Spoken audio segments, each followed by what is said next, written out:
hope for the masses. Headline edition, July 8, 1947. The Army Air Forces has announced that a flying disc has been found and is now in the possession of the Army. If the game is rigged, change the game. Game changer. I occasionally think how quickly our differences worldwide would vanish if we were facing an alien threat from outside this world. This is Fade to Black with your host, Jimmy Church, on the Game Changer Radio Network and KGRA, the Global Radio Alliance. I need your help to get to the year 1985. You're listening to Fade to Black with Jimmy Church on the Game Changer Network. Good evening, Fade to Black. Bespoke Radio for the masses. Yeah. How you doing? How you doing? Today's Thursday, September 23rd, 2011. Let's do this, man.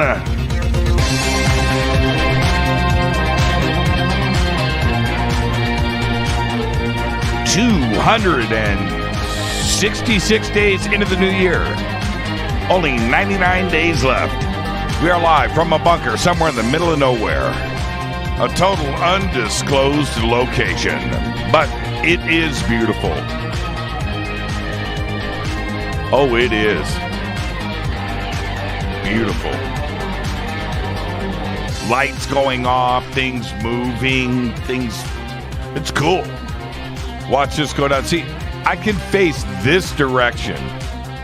And I've got 1, 2, 3, 4, 5, 6, 7, 8, 9, 10, 11, 12, 13, 14, 15, 16.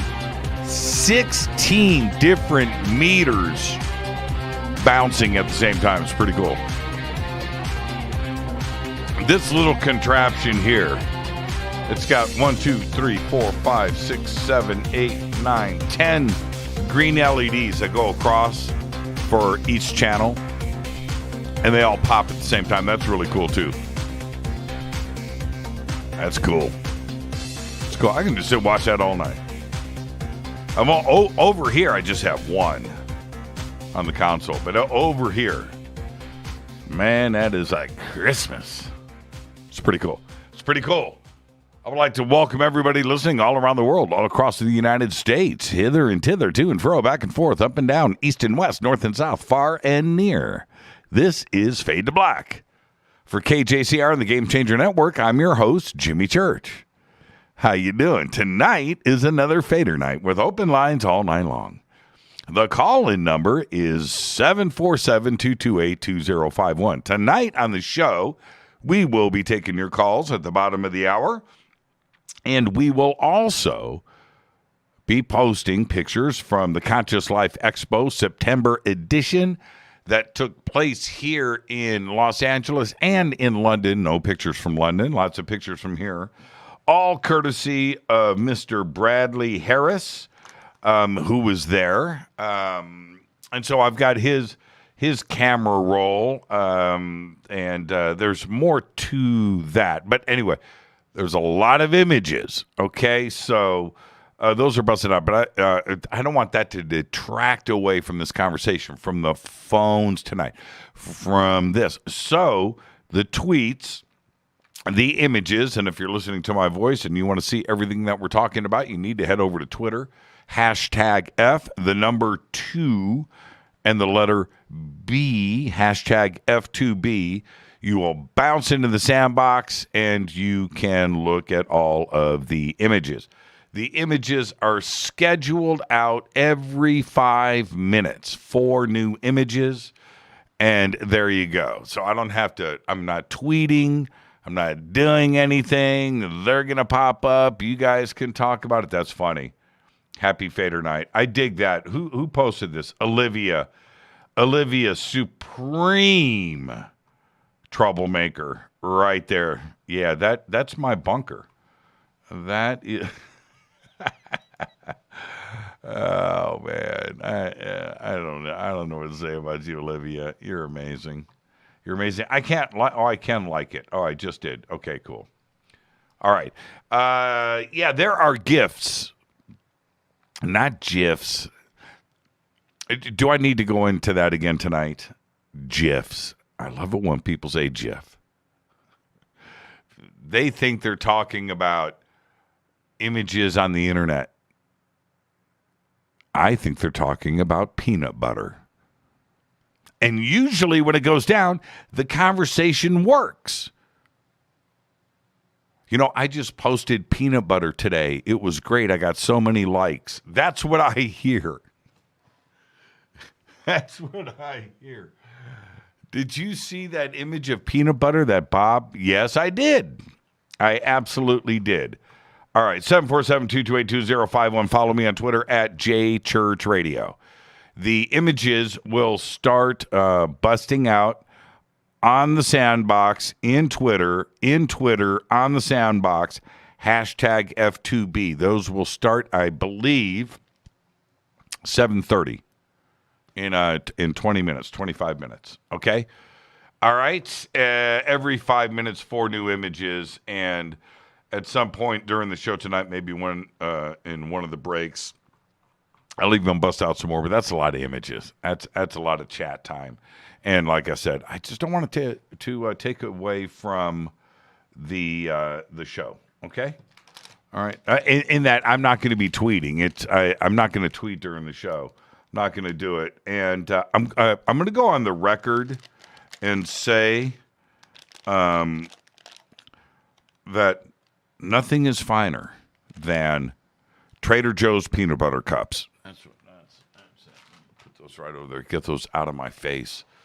Those things are bad news, man. Bad news. Reese's are good, but Reese's are good.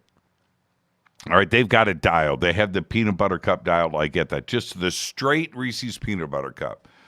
The minis are okay. The white chocolate ones are pretty good too. In fact, those are wickedly good. And they're great, but they're mass produced. You know, I don't even know if there's sugar in there. It's probably fructose and all those chemicals and things. That right there, those Trader Joe's, stuff is wrong, man. That stuff is way wrong. Those are the dark chocolate ones too. Good Lord. All right, I behaved today. I only had 3. But I had 3 at one time. Yeah. I'm in a good mood. This is my Friday. And, I've got some cool things set up for this weekend. The stuff that happened this week that we'll start announcing next week was absolutely incredible. I managed to get through, and it overlapped into today as well.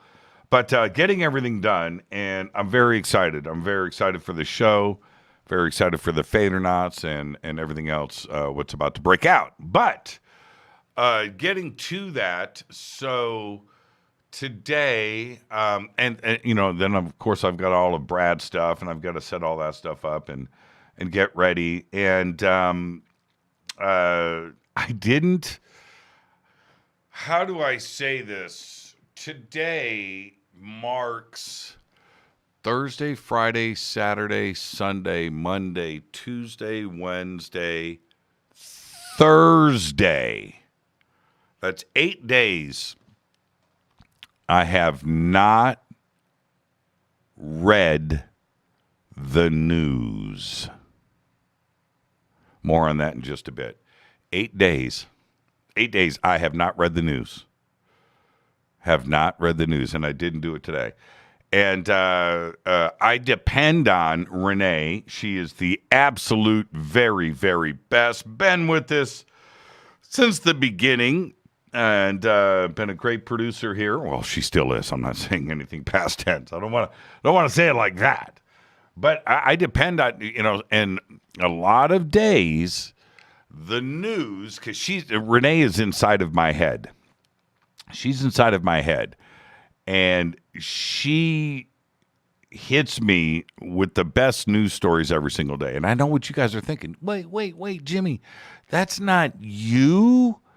We thought it was. No, it's Renee. It's Renee. And, well, most of it. The more clever stuff might be mine sometimes. And today I was all backed up, and I didn't get a chance to do breaking news. So don't be upset with me. I got the photographs coming. Renee, you're not going to hear me read your fabulous news that I read every single night for years and years and years and years. It's all Renee. It is. Tonight it's not going to happen. And I was thinking, I was like, Jimmy, just do stuff. Turn around the show tonight. Do breaking news like every hour, every half hour, and go in and show Renee that you care and that you actually do the. And then just just shuffle it up, and nobody will know. And I thought about that. I really did, and I said no. No, that's not right. That is misleading. That's not the truth. The truth is, I got too busy today. I didn't get a chance to get to the breaking news. Renee, I'm sorry. I know that you did all of that hard work, and I've never let you down, and your breaking news is such a central part of this show. But now I have cleansed. And I feel better. Renee's laughing right now. She's probably going, it was sucky news today anyway, Jimmy. I'm glad you didn't do it. I kind of slacked off myself. That's probably what she's saying. That's usually how it goes. All right. Let's get the show cracking. Happy birthday to today, Anthony Mackie. Today is 43, and I'm going to say, man, he's awesome. He's great. He plays Falcon on the Avengers. Did you watch Winter Soldier? Did you? My brother Danny forced me to watch that series. It was okay. It was good. It was good.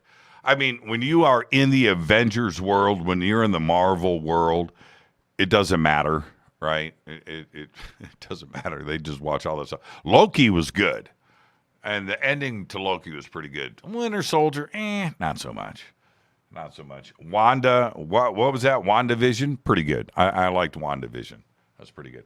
Hassan Minaj.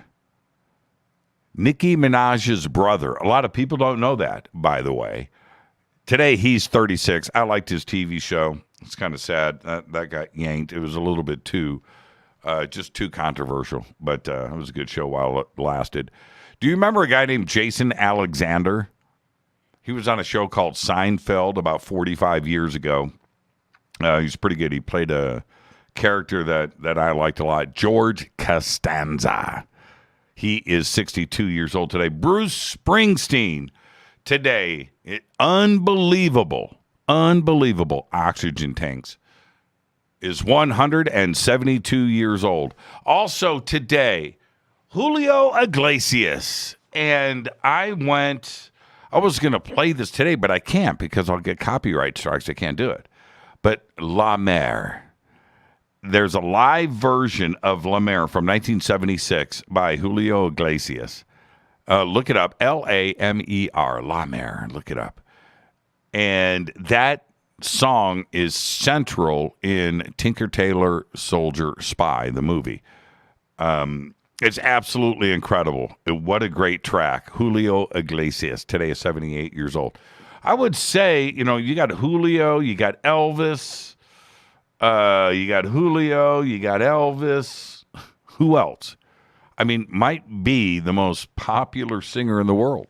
Ever. Maybe ever will be. Our dead guy's birthday today is John Coltrane, 1926 to 1967. Died at the age of 40. Train, as everybody knew him. Train helped pioneer the use of modes and was at the forefront of free jazz. He remains one of the most influential individuals, the tippity top of it all, the top of the mountain in all of music history. His awards include a Pulitzer Prize, the Jazz Hall of Fame, the Grammy Lifetime Achievement Award.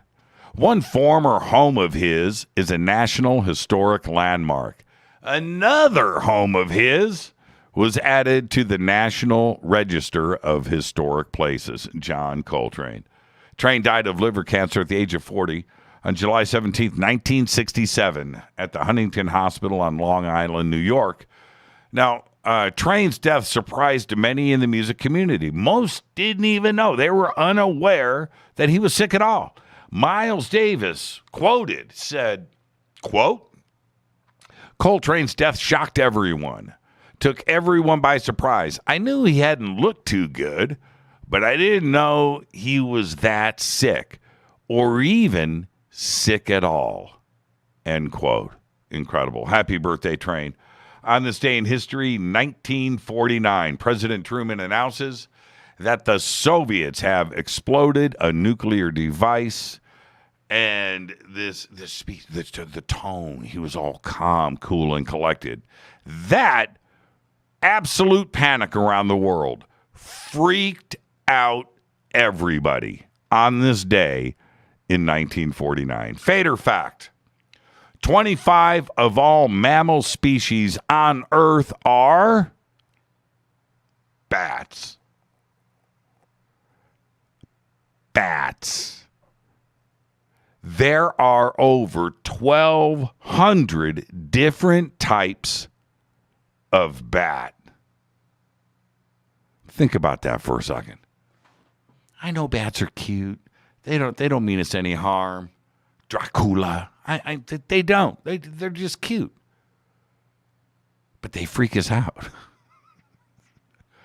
They freak us out. A bird flies in your house, whatever. Bat flies in your house, you lose your mind.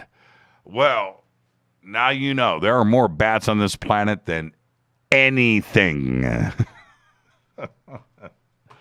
Tonight's another Fader night with open lines all night long. The call-in number is 747-228-2051. All right, let me hit this River Moon coffee.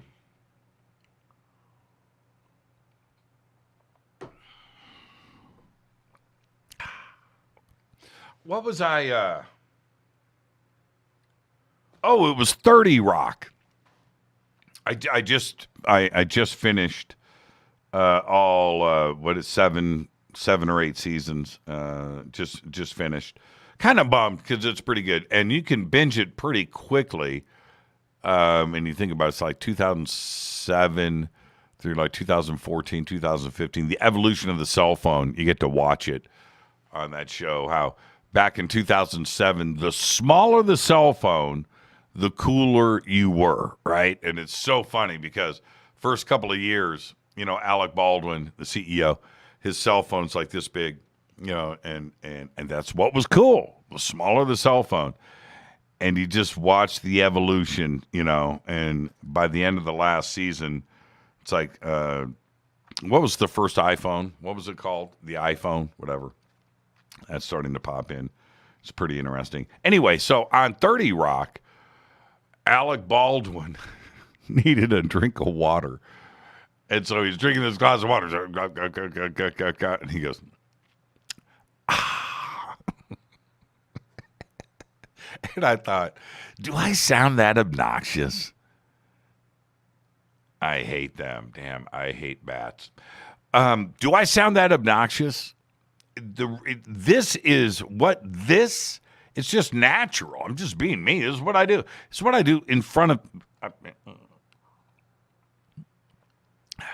That's what I do. Alec Baldwin. Did I tell you guys the story? Oh, I can't say this publicly. I don't know if I can. Oh, man, last month, I had an Alec Baldwin moment. Can I tell the story? I don't know if I can. Do I need clearances? Do I need to call Baldwin's people? I haven't shared. Oh, man. I can't do it. I can't. I can't. Dang it. I can't. He did this, though. Can I? I don't know if I can. It's not really cool. No, I can't do it. I can't. There's something inside of me says, you know what? You've opened this up. Now you've got to follow through. I can't. I can't do it. I can't. I got to back up. Pretend I never said that. I said it. I just took it back. All right. This is what I wanted to say. Let me get around to this.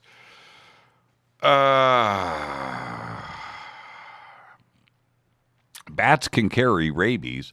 Everything carries rabies. Squirrels got the bubonic plague. They're in their front yard eating that nut with bubonic plague spreading into your yard. Bubonic plague going down, right? Your kid's out in the yard, 2 years old. The squirrel comes up, and you go, "Here, give him these," and turn around and feed you're inches away, your child, from bubonic plague, the black plague, in your front yard. Yep. Bats, rabies, I'm cool with. Anyway, how did I get sideways? That's not where I was going. Look at all these bats. Where was I going? I wanted to say about the Conscious Life Expo. I wanted to say happy birthday to Robert Q. Quicksilver. And it was his birthday. And we were able to, and I had heard a little rumor. It was pretty clandestine. It was done pretty well. I heard a little rumor that we were going to do something for his birthday. And in a general sense, I only heard the basic setup. Nobody told me anything because they knew that they felt that I would tell Robert or I would leak the surprise. And I probably would have. But so I only had Jimmy at this time, so Brad Harris, he gets elected to be the doorman. And it was really funny because Brad was just standing there with his camera taking pictures, and they turn to Brad and go, "What are you doing?" "Nothing." "Okay. On Jimmy's cue, you open that door." I'm like, man, what's going on? So Brad's like, okay, all right. He doesn't know what he doesn't know. I don't know. All I know is I get this cue, 4Q on the stage at 8:15, whatever the time was. And it was awesome. It was friggin' awesome. I can't believe how they pulled all of that off. So we sang Happy Birthday, Shima. Shima Moore gets up on stage, and she's known Robert forever and sings Happy Birthday. We all sing Happy Birthday. We all go through that. They wheel in this table. They bring in a cake, of course, with candles and all of that. But Robert got the birthday surprise. It doesn't happen often, and you go through life. It's your birthday every year, and sometimes you get a cake, sometimes you don't. Sometimes you get a birthday present, sometimes you get nothing. Sometimes nobody knows it's your birthday. Other times the birthday parties are great, and they're perfect, right? Okay. This was a surprise birthday party, and it was really cool. And we rolled in this table full of goodies and things. And, it's cupcakes and just, it was really, really cool. And this was at the talent show. And there was a bar. They brought in a bar. So there was some liquid adult refreshment there. That's going down. We were able to toast. And it was an absolutely amazing time. So I wanted to take that opportunity here to say happy birthday to Q. We've got some pictures of this coming up, and I've got a couple that are in my phone, and I will get those out too as well. But it just reminded me how cool Conscious Life Expo was and how much effort and work Q puts into that show. And I've spoken to him a few times since I've gotten home. And I do this every year with him after Conscious Life Expo. I'll call him the next day, man, how you doing? I'm still in bed. Yeah, me too. Because we work for 3, 4, 5 days. Sleep is for later on in the week. You get the conference done. And we did. It was great. But I talked to him this week, and to have the Conscious Life Expo fall on his birthday like it did this year gave us the opportunity to show him the respect and the love and the admiration that he deserves. And I didn't get a chance to do it on the show, and I know he listens. So, Robert, happy birthday. That was just absolutely incredible how that was pulled off and the surprises that went down with that. All right? And there you go. So, anyway, 747-228-2051. 747-228-2051. Hey, Brad, how did you take this picture? Oh, that's cool. Yeah, that's what I wore. So, this is, this just happened. That's a cool pic. Is Brad posting without me? Hey, I got to get on Gigi's show. Is Gigi, see, Brad's probably not even here. No, that's tomorrow night. I need to get on Gigi's show here at some point.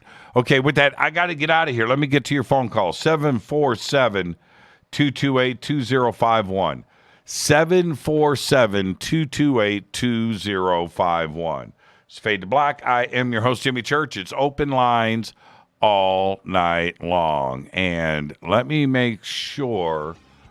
Yeah, I'll fix this up. I'll get it all hooked up here during the break. 747-228-2051. This is Fade to Black. I'm your host, Jimmy Church. It's Fader Night. Open lines all night long. Go to hashtag F2B. Go to the sandbox. There, every 5 minutes, 4 new images for the next hour and a half. All right? I'll be right back. Stay with us.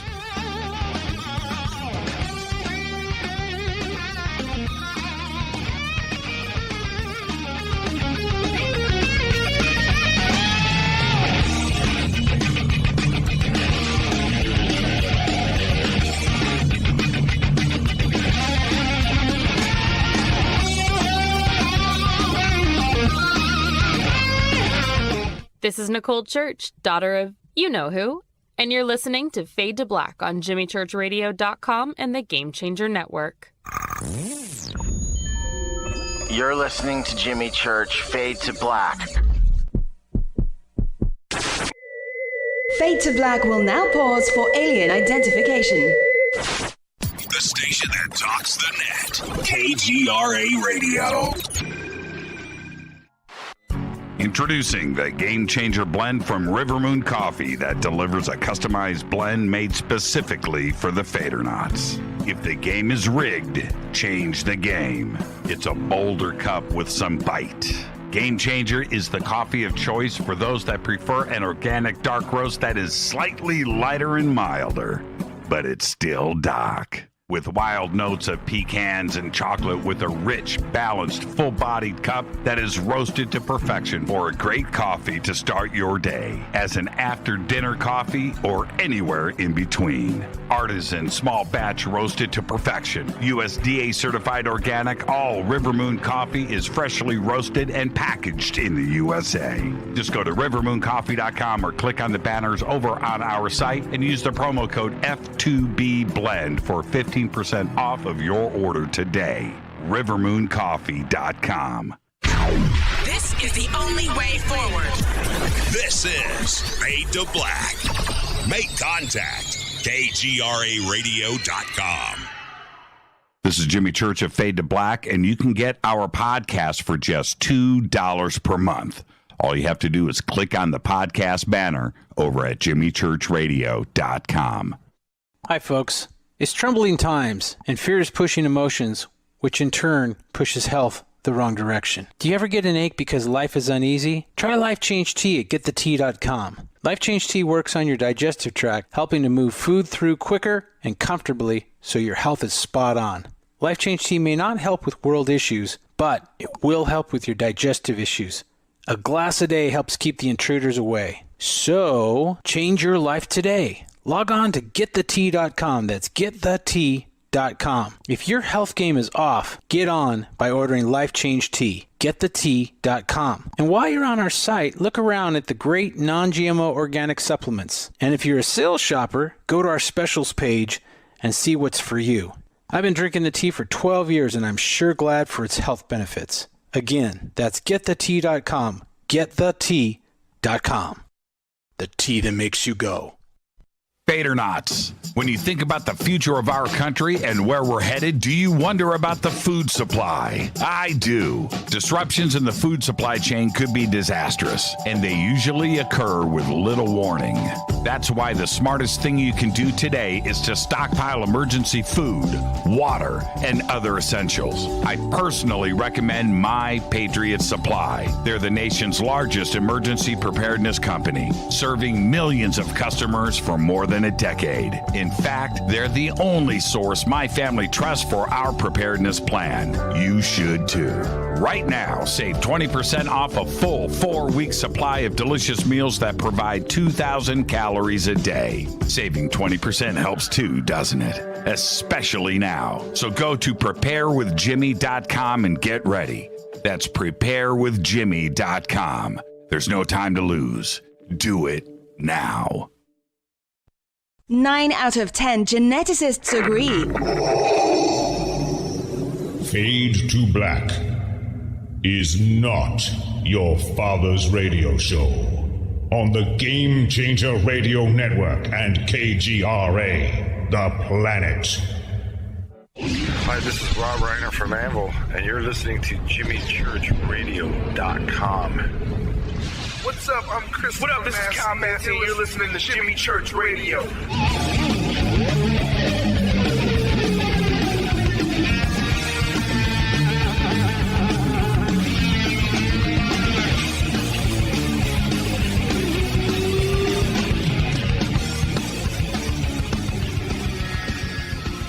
Welcome back. Fade to Black. I am your host, Jimmy Church. Tonight is Fader Night. Open lines all night long. 747-228-2051. Race Hobbs text during the break, and here he is, producing this show, and I'm working. I don't have time for text, not even from Race. And so he texted me, "Hey, Church, man, did you say 2011 at the top of the show?" I said, "No, man. I don't make mistakes. I never make mistakes. I'm perfect." He goes, "Man, I don't know. I said, Twitter would have blown up, man. They would have blown up. They would have said, hey, slow down, Church. It's not 2011, you doofus. It's 2021. I said, so therefore, it didn't happen. So then he texted me back, "No, man, I rewound it, man. I just listened to it. You said 2011.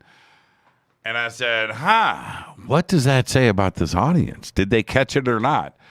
And so I'm popping it out there right now, and there you go. To follow me on Twitter.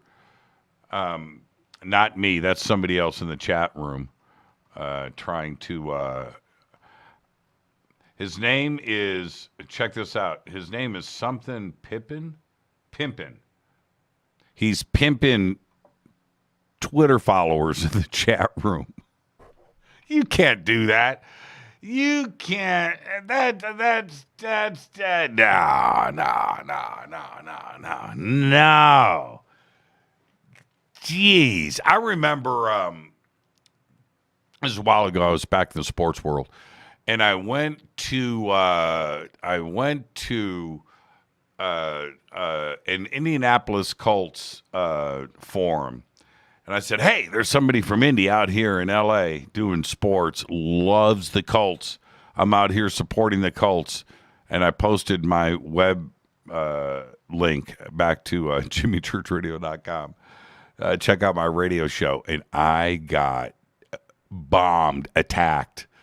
Oh, man, I never did it again. Ever follow me, subscribe to. Oh, man. And I felt so bad. I watched everything. I went back and tried. I got like kicked out. I got blocked from an Indianapolis Colt fan forum. Oh, man. Yeah. That was like 2008. It was a long time ago. Oh, man. All right. So I'm watch this. Hide. You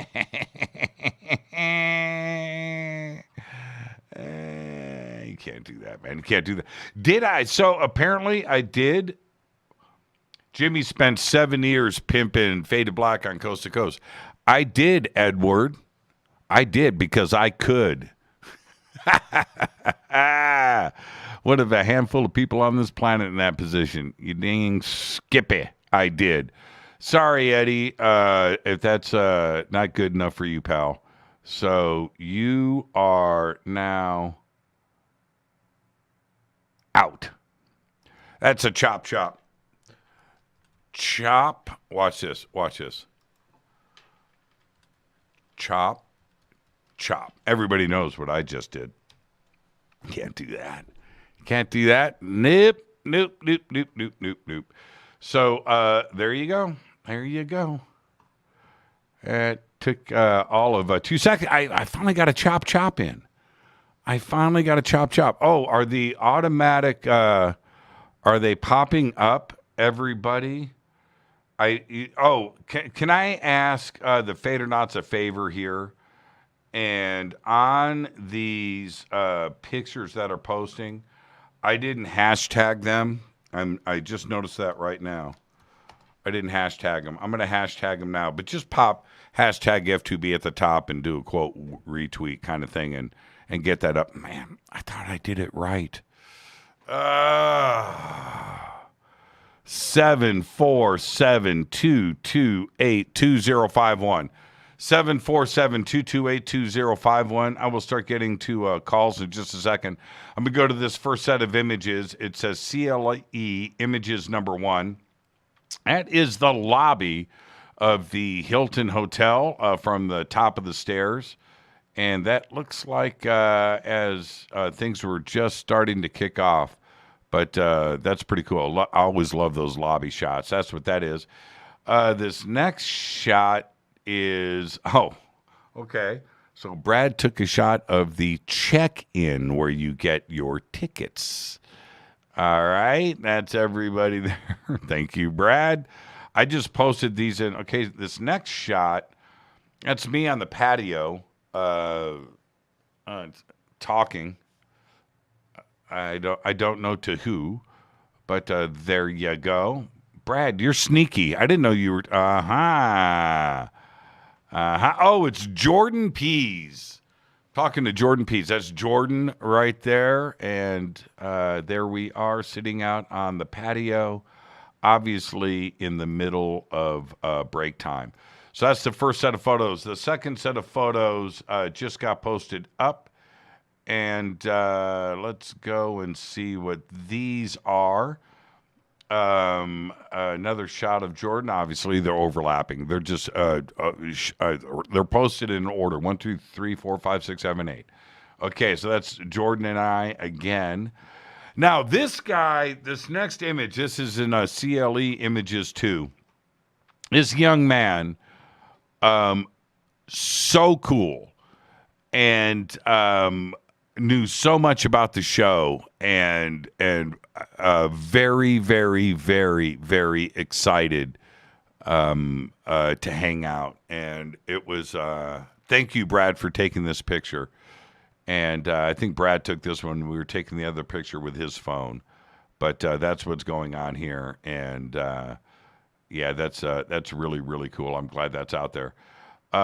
This next shot, another Fadernaut. I'm not sure who this is, but there you go.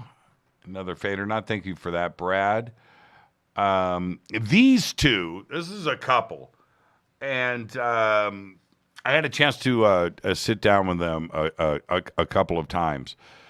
I think this was his first Conscious Life Expo. You know what? I could have that wrong. But a really nice guy. But that's his wife. And she went from, he's a normie. She went from normie to fully awakened after a UFO sighting a few years ago. And she told me about the whole thing, and it was pretty crazy. And her experience was absolutely incredible. But that's another good shot. I like these shots. Yeah, these are pretty good. Okay. More shots coming in, everybody. Yep, it was 2011. I said it. Okay, I wonder how I made that mistake. All right, so more shots are coming in. And so Fadernauts, if you could, they're coming in every 5 minutes. Just hashtag them for me so I can follow up with what is going on. With that, let's get to the phones. It's Fadernight. Fadernight, 747-228-2051. Let's see who we have up first. Hi, you're live on Fade to Black. Who's calling? Hey, it's Roger. How you doing? It's who? Roger. Can you hear me? Yeah, Roger, I got you, man. Breaking up. No, you're cool. Where are you calling? Okay, yeah. Calling from Illinois. Okay, what's on your just mind? Out of curiosity, other than Alex Baldwin, what other kind of alien encounters have you had? Oh man, that's good. I had to say that. Man, that's good. That was good. Roger, you get a gold star, man. You get a gold star. Hey, were you abducted by him or? Well, you know, I see. The thing is, the reason why I can't say a whole lot because it's Alex's private life, right? And where and who and how and things. And if I, you know, what if he doesn't want this information out, you know, and where he, you know, that's my point with all of this. So it was pretty interesting. But yeah, it was. Well, you know what? It's in a weird way. It was. So it was such a cool thing and how it went down, and I would love to share it. It'd be great. Awesome. But it's not. It's all right. Yeah. I understand. Now, have I had any other alien encounters like that? I think that there are, let me back up. There is, and she was on this show, one of the great guitar players on this planet, one of the greatest is Jennifer Batten. And Jennifer, back in the day, I mean, she's 10 times the player today than she was back then. And back then, she was as good as it gets, right? Okay. And I remember her playing Fly to the Bumblebee and all of this stuff. And then she gets into Michael Jackson's band, and you know, and you think about how cool she looked. She had that whole captain's outfit with the black and the gold and her crazy blonde spiked hair, and she looked amazing. She's very pretty, and just happens to be a badass guitar player. All right, so one thing leads to another. And I'm not sure how it happened, but Jennifer and I get introduced to each other, and I'm talking to her, and she goes, I wanted her to come on the show so we could talk guitar, talk shop, and she goes, no, man, I want to come on and talk about UFOs, and I said, excuse me, right? She goes, I go to all the conferences. I've been to all the conferences. I've seen you at the conferences.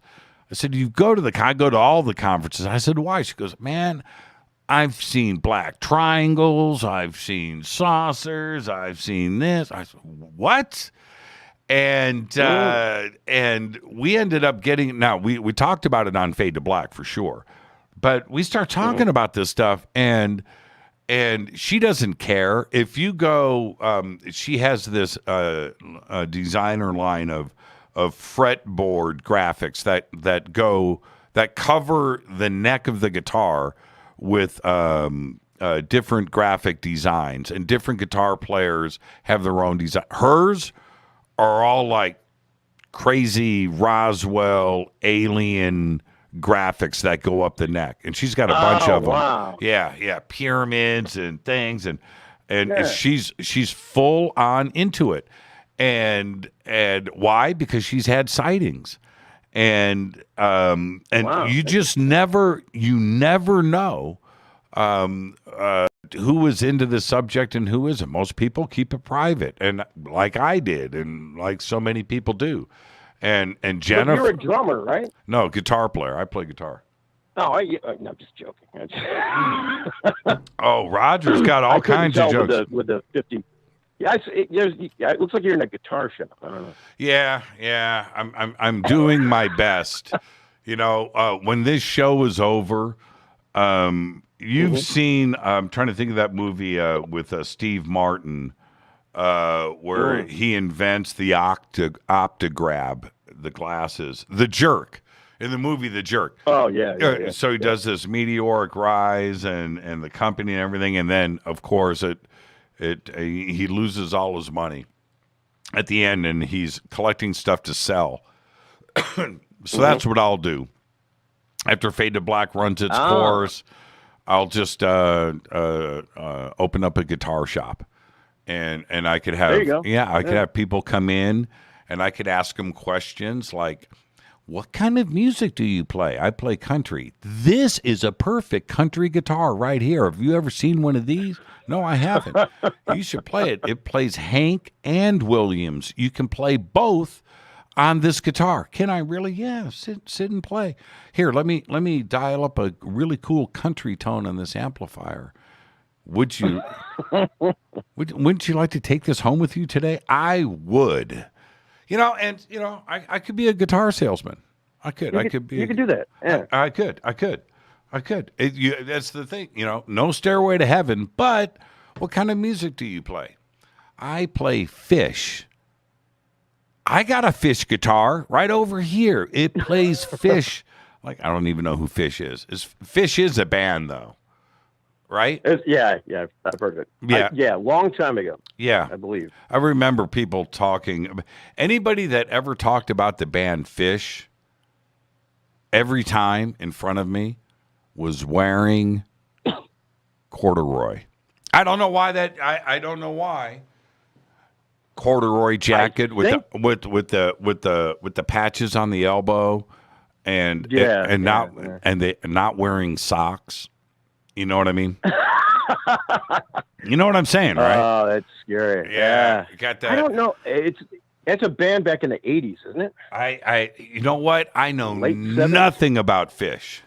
You have to Google it. No, I know nothing about the band. I couldn't tell you a song. I don't know anybody in the band. But I just remember that. Hey, man, you going to the Fish concert tonight? Not if they're dressing in corduroy. Because if I got to wear what you've got on, I'm not going to the Fish concert. Roger, thank you for the phone call, my man. Anything else? All right, have a good one. Have you had an abduction experience ever? Have I? Have I been abducted? Right. Not that I know of. Not that I know of. No missing time. Well, I wouldn't know. Right? Well, sometimes. Well, yeah, I know. Back in the same place. The thing is, yes, I know, right? The thing is, every time you have an experience, a sighting, whatever it may be, if you go deeper into it and start to analyze it, it gets strange and stranger-er. And that's what I try to avoid doing. Yeah, I just don't want to know. I'm a little leery about the hypnosis thing. You know? Yeah, I know. Me too. And I have always avoided that for my own reasons. Some of them you're stating right now. But the other, what I was going to mention was that that thing over at Edwards with this light, this circular thing in the sky. I'm standing out there in the middle of the bleeping Mojave Desert, right? I'm all alone. I see this thing. I felt that I was there for about 30 minutes. That the sighting itself lasted. It was just a couple of minutes. It wasn't long at all. And I'm standing there with my cell phone at my side while all of this is going down. And I think that I'm waiting there for a half an hour, and I get in my Jeep. Now, the sighting was incredible. I get in my Jeep, and I'm driving away thinking to myself, okay, so I was there for 30 minutes. That must have been something on top of. I had convinced myself driving away that I saw something else. And after, and especially the next day, because I was compelled to go back to that location and take another look. But I was thinking to myself, and I know I said this on the show, I was alluding to this, that why was I convincing myself that I saw something else? Why was I doing that? Why was I doing that? It doesn't make any sense. Not yet. But why was I doing that? Why am I selling myself, trying to convince myself, and part of it was I know that I was trying to relax. Okay? All right? Some kind of emotional protection, brain trauma, right? But I was thinking about it the next day, and I was like, no,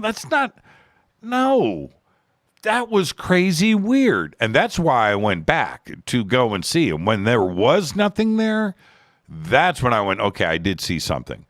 But why was I doing that? How long was I standing there? Did something, I don't know. I'm not suggesting anything, but back to my point. Did you have any, all right, did you feel any waves coming off of it? Okay, but that's back to my point, though, Roger.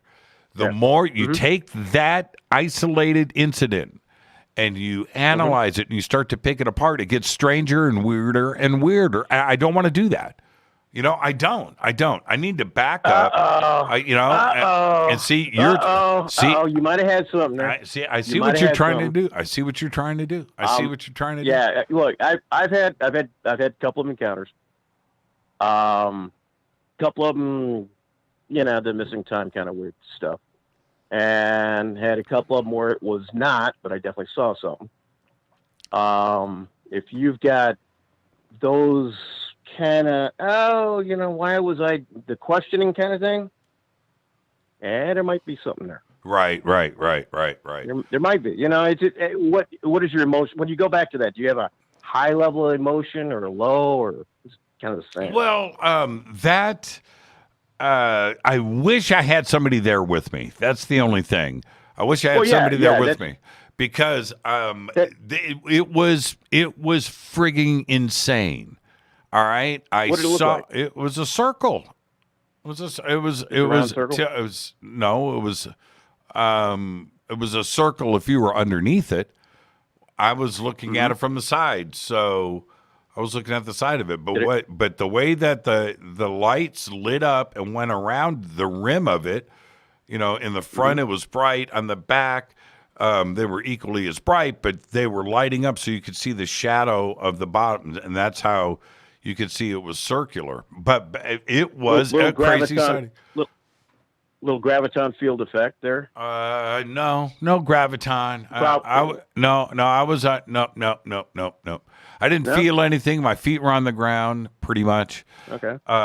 Yeah, nothing. It was 2 miles away. Any telepathic? 2 miles away. Yes, they told me to go to Wendy's and get a small chili with cheese and onions, and don't forget the Wendy's chili hot sauce pack. That was the Wendy's UFO you saw. Yeah. See? Roger, enjoy your night, my man. Thank you for the phone call. You too, man. Have a good one. Survive the Alex Baldwin. It's time to fade to black. Thank you, Roger. One, man. All right. Right on. And back to my point with Roger, I can sit there and do this with any event and pick it apart. And the more that you pick it apart, the more the strangeness kicks in. Okay, let me get back to these images here, and let me get caught up, and then I'm going to take a quick break because I see that we are now on set number 5. Okay. Oh, no, this is 3. There's 4. Okay, so, yeah, we're on set 5. This is number 3. Image number 3, that's Ramon. That's Corey, his friend. Corey's got a really cool custom-made Fade to Black T-shirt on that these guys had made up. Very, very cool. The UFO lamp that I got for my birthday, that was from this young man right here, Ramon. And very, very cool. And we hung out all night till 2 o'clock in the morning. This guy, he has been at the last probably 4 or 5 that I remember Conscious Life Expos. I think I've seen him at a couple of other conferences. Always there. Loves Fade to Black. Loves everything. As you can see, he's got his Fade to Black T-shirt right there slung over his shoulder. But it's always great hanging out with him. That's awesome. And then, okay, so this next photo, this is mini Adam Curry. And now, so I see this young person walking around, and I looked, and I went, wow, man, it's mini Adam Curry. Turns out working at Conscious Life Expo down the hall in a room monitor and in one of the ballrooms. Anyway, and so I Adam Curry's there, and I go, dude, you're not going to believe this. There's somebody running around here that's the mini version of you. And I was able to get this, how do I say this, young, dynamic, cool person on the stage who was very, very nervous. But I said, just show up at 8 o'clock. I'm going to be up there with Danny Sheehan. Just walk up on stage like you own the place. Okay. And Adam Curry was not there. But Adam has been sent these pictures. But there's mini Adam Curry. With age and everything else, I don't want to say names on the air, so I can't do that. This next picture, I don't know where this is. Oh, that's the back head of Michael Mazzola. That's Gina Salvati. And there you go. That's what that shot is. Oh, I think this is right before Danny Sheehan. Yeah, which is up next. Okay, so we'll get to this when we come back. Fade to Black, I have got the Conscious Life Expo photos in review going down tonight. You can go to my Twitter page at JChurchRadio. Or you can go to hashtag F2B on Twitter and go into the feed. They're getting posted. All right? All right. I'll be right back after this short break. 747-228-2051. Stay with me.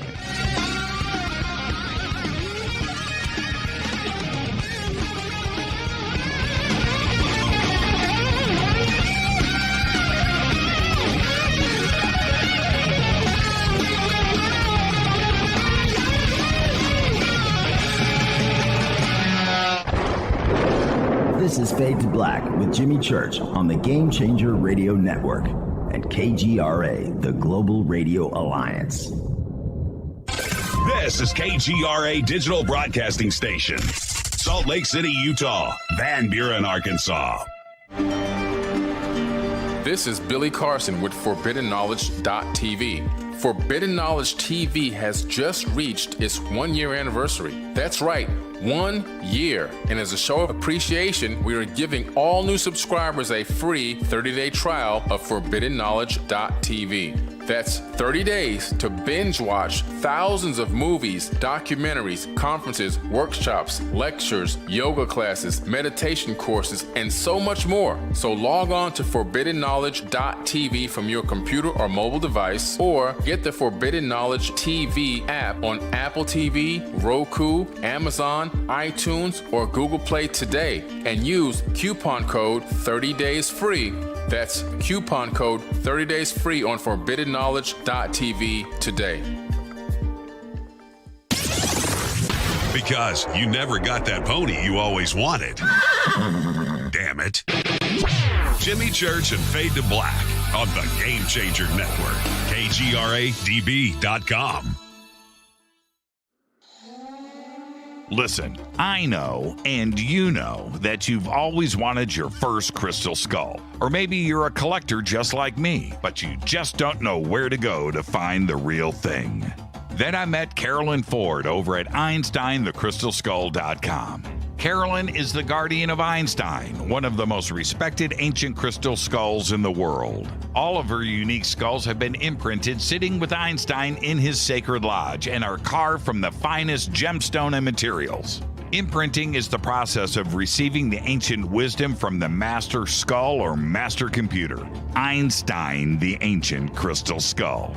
To see Carolyn's current collection of crystal skulls, just visit her store at EinsteinTheCrystalSkull.com or click on the banner over on our site. Don't forget to use the promo code Jimmy at checkout to receive 10% off of your order today. That's promo code Jimmy. Finding your first or next crystal skull is easy. Just visit EinsteinTheCrystalSkull.com.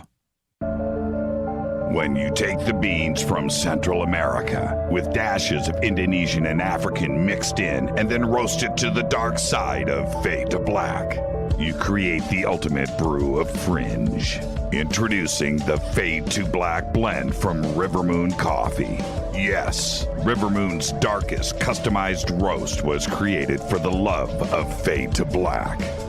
The alchemy of masterful roasting and smoking the beans is in every sip of this full-bodied, dark Java. I need my coffee dark, deep, with distinct bittersweet chocolate highlights, just like the bunker. Leaning further into the darkness of the roast is Fade to Black blend from Rivermoon Coffee. Just click on the banner at jimmychurchradio.com and use the promo code F2B Blend for 15% off of your order today. Hello, I'm Katie, and you're listening to my main man, Jimmy Church, on jimmychurchradio.com. Hi, this is Ray Hobbs here, repping the planet, and you're listening to my good friend, Jimmy Church, Fade to Black, on the Game Changer Network and the KGRA digital broadcast station. This is Toby Kebbell. You're listening to JimmyChurchRadio.com. Don't hurt me, Jimmy. I'm only little. Hey, I'm Adrian Grenier. And this is Ari Gold. We're the Honey Brothers. We're of the Honey Brothers. Hey, I'm Adrian Grenier. And I'm Ari Gold. We're the Honey Brothers. And you're listening to Jimmy Church. The Revolution. This is Jimmy Church of Fade to Black, and you can become an official Fadernaut by just going to our membership section at jimmychurchradio.com.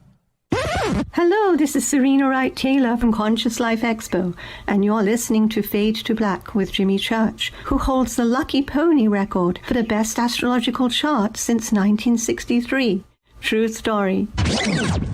This is Micah Hanks of the Gralien Report, and you're listening to Jimmy Church on Fade to Black, across the globe on the Game Changer Radio Network and the one and only KGRA Radio, The Planet.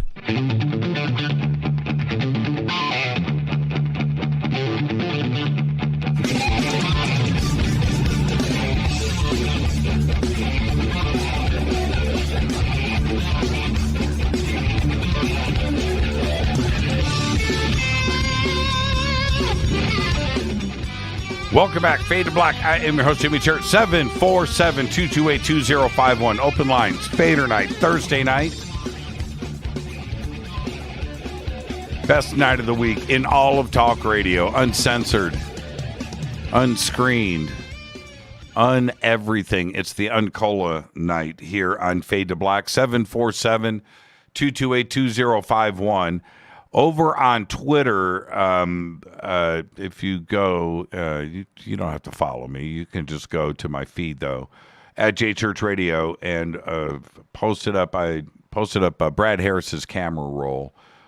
He was there shooting all day at the Conscious Life Expo. So those images are up, and they will continue. I think every 5 minutes, we've got a fresh round of 4.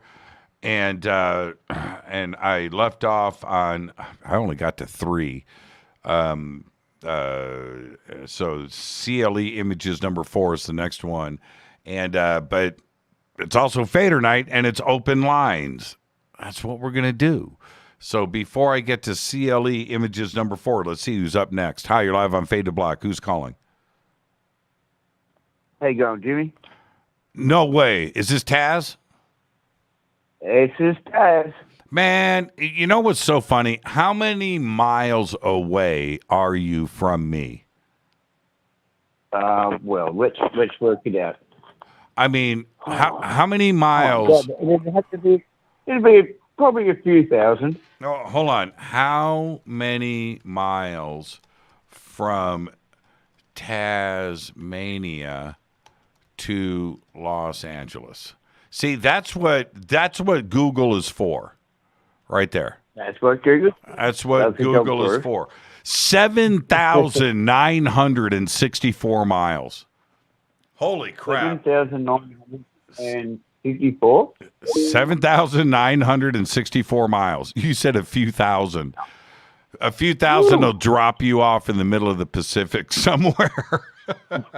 Well, Jimmy, I can't swim, so I think I'll pass on that. Yeah. 7,964 miles, and you sound like you're right next door. That's amazing. I love technology. I love technology.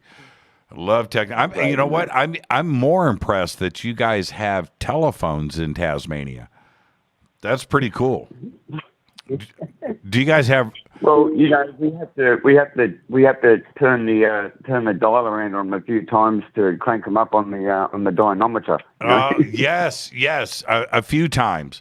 Treadmill. So, but that's impressive. That is impressive. What's on your mind tonight, Taz?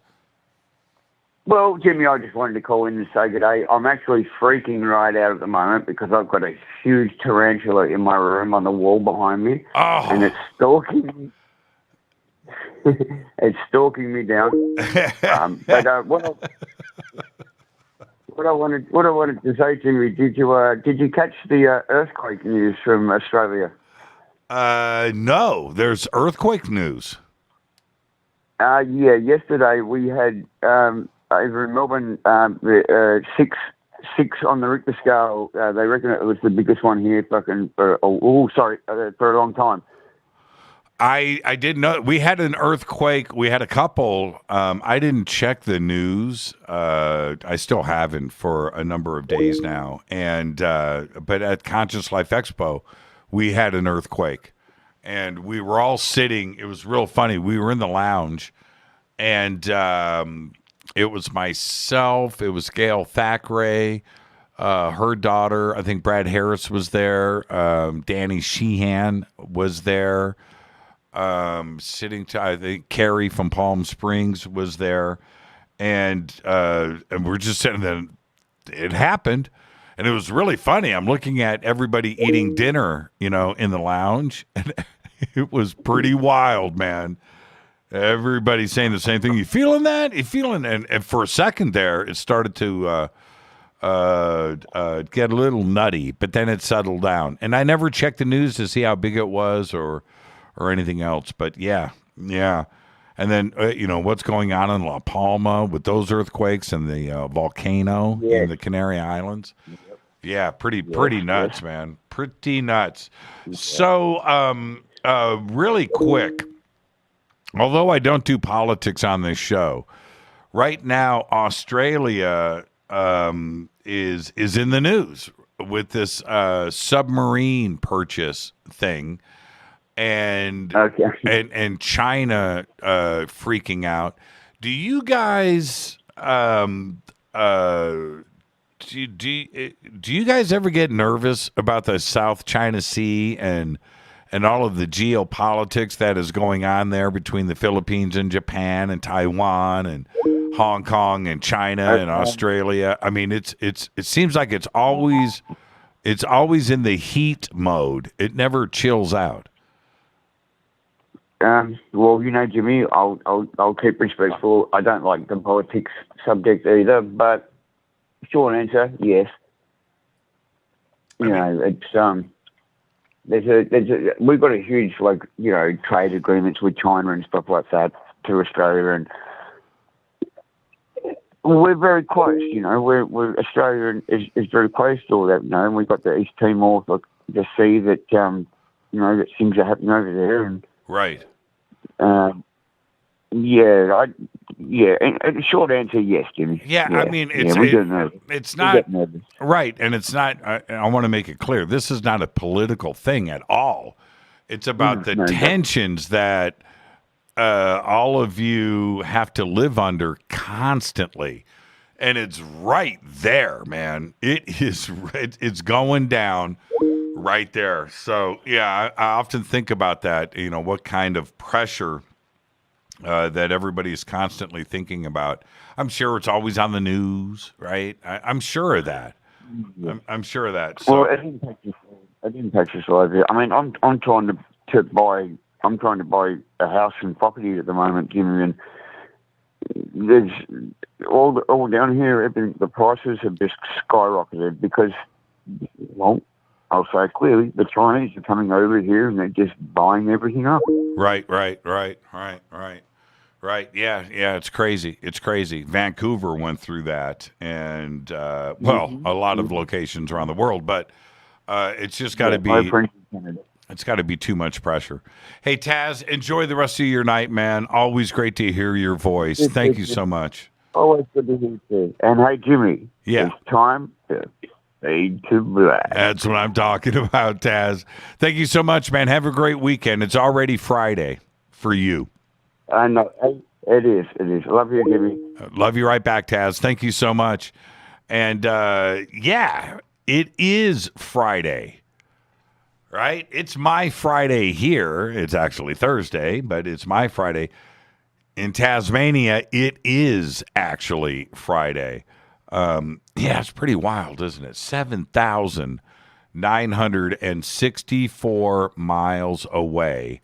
And technology, man, it does not sound like a long-distance phone call. That's absolutely incredible. Absolutely incredible. Okay, let me go back and get caught up in Twitter really quick. CLE Images number 4. This is, I'm getting ready to introduce Danny Sheehan and our sit-down interview. This was Saturday night. The keynote event, but pretty cool for me to just be able to sit down and go one-on-one with Danny and everybody. We had a lot of fun. It was a great conversation. So that is picture number 1. I'm also playing operator here with my phones.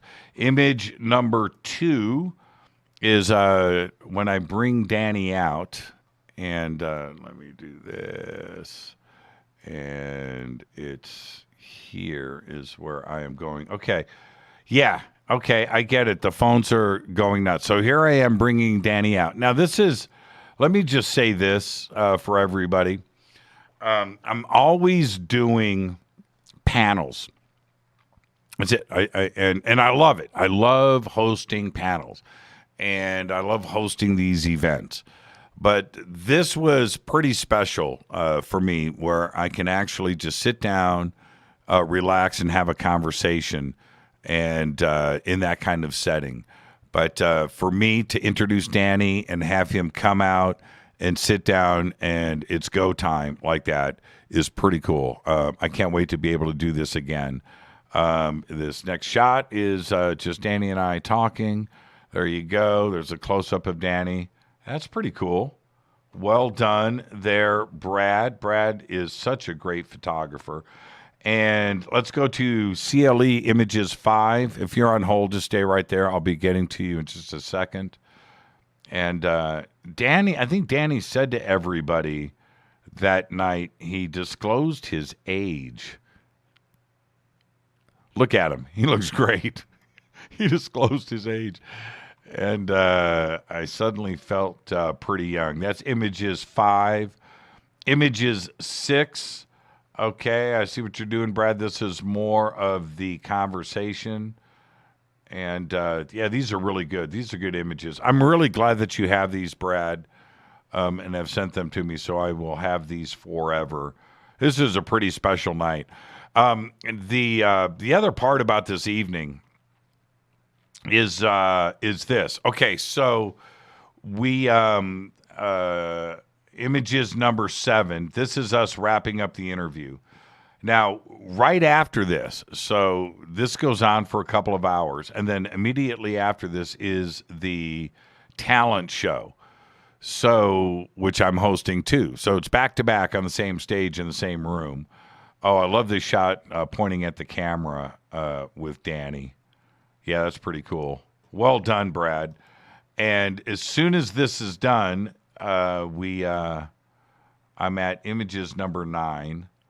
Yeah, this is pretty cool. Yeah, this is great. Oh, look there's Otto in the background in the purple shirt. There's Chris. Chris is head of AV. He's right there in the black shirt standing behind Danny. And there you go. So that's it. And you can see we're setting up for the talent show, which is next. And I'm sure that's what these next sets of images are. With that, let's get back to the phones. Hi, you're live on Fade to Black. Who's calling? Hi, Jimmy. This is Rhea. Hi, How Rhea. You feeling? I'm doing good. How are you? Full of energy. I saw some folks saying my name in the comments and wondering if I was going to call in, and I was thinking about it when I saw that. Okay, cool. And today's a really important day for me because 2 years ago, unfortunately, I became homeless. And 1 year ago, I was just finishing up moving into housing. And so you're 1 year in of having a roof over your head. That's right. That's awesome. That's awesome. Yeah, it's a wonderful feeling. And I just have a lot of love for people in transitional housing situation and people who are, having a rough time of things. And meanwhile, there's all this weird COVID stuff and disclosure happening, and the world is really changing at a quick pace. Yeah, no doubt about that. No doubt about that. And this is, I have been through cycles in my life. I've been through cycles. I'm 58, so I've seen every version of life that I can see. Okay, I've seen tops. I've seen bottoms, and lived through them. And when I say certain things, how when I go up and I see somebody that is not in the best position in the world, right? I will always go up and talk to them, and I try to carry money around with me, and I do it constantly, and I know that feeling when I say when you're in a bad spot, you become invisible. It's because I know. All right, I don't talk about it. I don't, I don't talk about that stuff, but I know what it's like. So. Good for you. And when I say a year with a roof over your head, I say it because I know what I'm saying when I say it like that. I think that is just totally awesome, And I know that there's weird points in some people's lives where you're like, man, am I ever going to claw my way out of this? Things just seem impossible.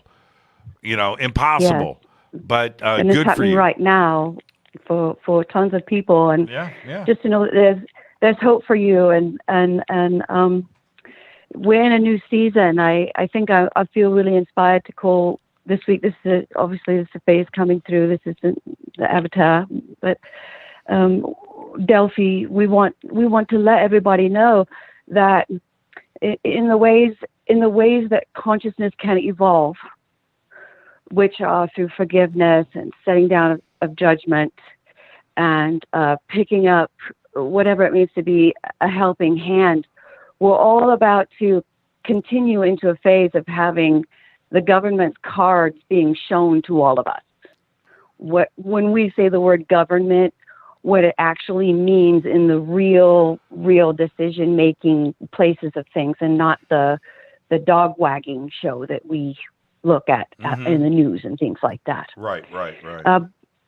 But usually the autumn would be associated with the renewing of a horrible myth called Persephone going into the underground and paying some type of sacrificial price to some character named Hades. Right. And it's a metaphor for the bad guys controlling human beings into forgetting who we are. And if you can get the genders fighting with each other, whatever they may be, the sexes, the genders, whatever you got, all the engendrations fighting with each other, then you don't notice the enemy in plain sight. And, the MMA, which the children say so that they don't manifest something horrible, is a real thing, and we'll come to see it soon. And it comes from all of us, and we've made it together. And it's what Martin Luther King said about ignoring each other. So that's what's on my heart. And the great news is it's no more Persephones, no more Alice in Wonderlands coming here to incarnate and have some kind of deep, dark, dire path in order to experience and express life, because we're in a phase now which has already been heralded by Jesus coming here, but he'll continue to show himself until he's walking among the people flat on the earth. And yeah, thank you for that, Rhea. Thank you for that, and reminding us. But enjoy that roof over your head. Enjoy the rest of the show. Oh, so much. Thanks so much. Enjoy Take care, your everybody. weekend. Be well, Jimmy, and Absolutely. everybody. Bye, Faders. Absolutely, Rhea. Thank you so much. And this is the deal. I don't know about Hades. I don't know about all that. Let me see who's up next here. I don't know about Hades, but I think about autumn, and my Hades was always the person that told me to go and rake the leaves. That was my Hades. That's my autumn. Rake the leaves. And then what you do, you rake everything into a pile. And then you put a piece of wood on the top of the pile, a log, cover that with leaves. And then you tell your little brother to dive headfirst into the pile. Really? Yeah, let's go. And you watch them conk. Oh, ow. And you're laughing. Yeah, that's my Hades. You guys know what I'm talking about. You did it. I know you did it. You did. Let's go back to the phones. Hi, you're live on Fade to Black. Who's calling? You're live. 3, 2, 1. Bam. Just like that. Just like that. Just like that. That's how I do it. You get 3, 2, 1. Hi. Hey, turn me down in the background. Turn me down. You're down. You're live. Hey, Jimmy. Yes. Jimmy, it's Fast Eddie, a.k.a. Muppet Pimpin'. How are you? How are you? Well, I'm a little apologetic, to be honest. I wanted to call in and let you know that I love the show. I appreciate you, and I hope that I didn't say anything to offend you to get blocked on the chat room that I love every night. Well, see, this is the thing. When you never know somebody's tone in front of their keyboard, right? You don't know, right? But when you, if this is who I think it is, say, well, hey man, Jimmy's on Coast to Coast every night, pimping his Twitter account. I don't know what your tone is behind that, but I read it and I'm just like, man, this is somebody that doesn't want to be here. Wants to take a crack at me. Well, there you go. No offense. As a matter of fact, last night you gave me a shout out on my space costume, Elvis, flying Elvises. Mm-hmm. You did a whole thing and said Muppet Pimpin' on Twitter. Right. So I didn't think there would be anything wrong by saying my Muppet Pimpin' on Twitter. And I love the show, bro. I'm not here. I mean, these are my people. I'm family, okay? I'm a fader. I'm a fader night chat guy. All right. I'll figure out how to unpimp you, okay? Can you forgive me, Jimmy? All right, you're forgiven. You're forgiven. I'll see. Good Lord. Okay, man. I'll see what I can do. Okay. I'll see if I can figure it out. Right. Yeah. Have a good night. I'll see if I can figure it out during the commercial break. I haven't been able to figure out how to unpimp somebody once you've done the chop. I've tried. I'll see if I can figure it out. Maybe there'll be a miracle. Oh, I was going to take another call. I got to take a break. And it's Thursday night. It is Fader night. Open lines all night long. CLE Images number 10 is a glorious shot of the back of Daniel Sheehan's head. But that's not what's most important. Look to the left. There's Mark Sims standing right there. That's pretty cool. That's a great shot. Mark Sims, really, really cool. Oh, this is the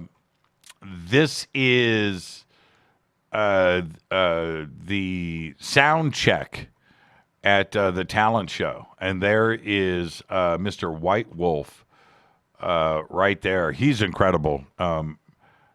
Carrie and I had breakfast with him the next day. Oh, in the background, way in the back, there's Danny and Brinkley. Standing there in the back of the room, but this is really, really cool. That's a great shot. That's sound check. All right, let's see. This is another sound check shot. I'm not sure why Brad sent that to me, but that's what that is. And this is a shot of the side of the stage during the talent show. And that is camera roll number 10. Let's see what we have. We have... there's 10. Where's 11? There's 9. How did these get skipped? Did I skip? Yeah, I did. Okay, I skipped 9. These are just group shots that we were taking with everybody in the audience coming up with Daniel Sheehan. Yeah, these are pretty cool. Okay, so that's number 9. Where is number 11? I see 12. I see 12 is right there. Let's take our break. I'll try to find 11. Is 11 missing? Did I forget to do number 11? This is Fade to Black. Thursday night, Fader night. Open lines all night long. I've got a bunch of images from the Conscious Life Expo. And you can go over to jimmychurchradio.com and hashtag F2B. Hashtag F2B on Twitter. Check it out. I'll be right back.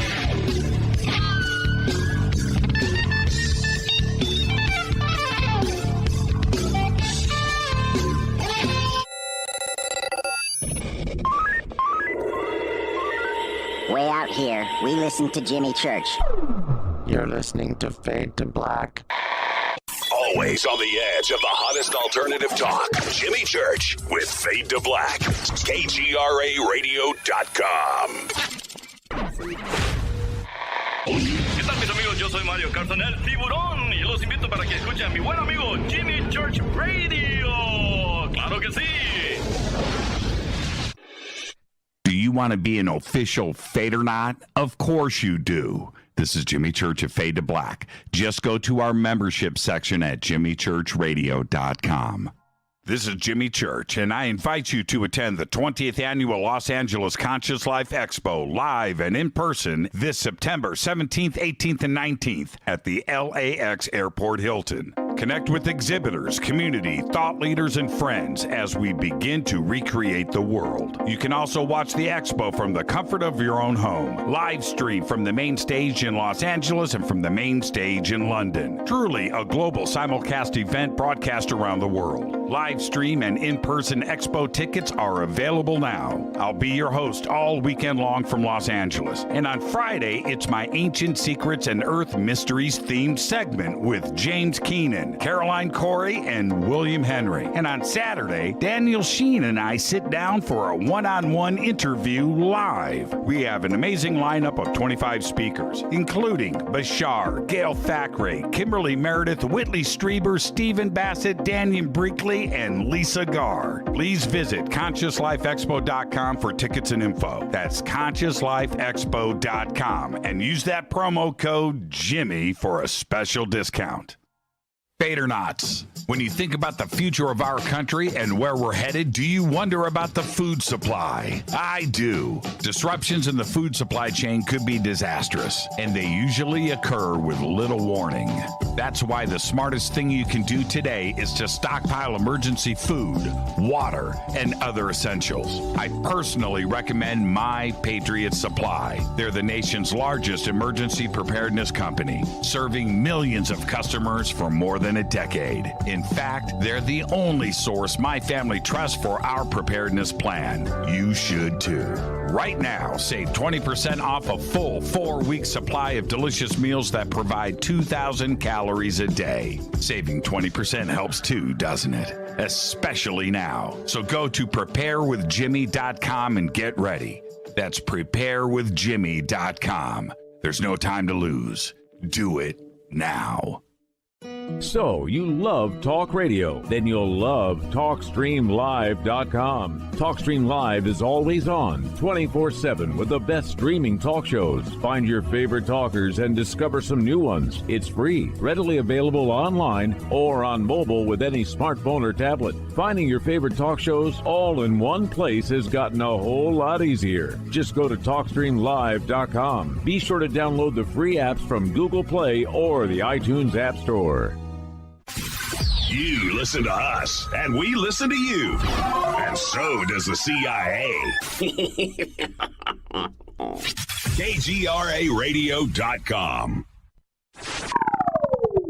You are listening to Fade to Black with Jimmy Church on the Game Changer Network.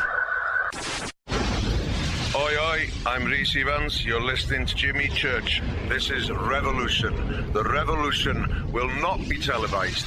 The revolution is on radio. Ciao.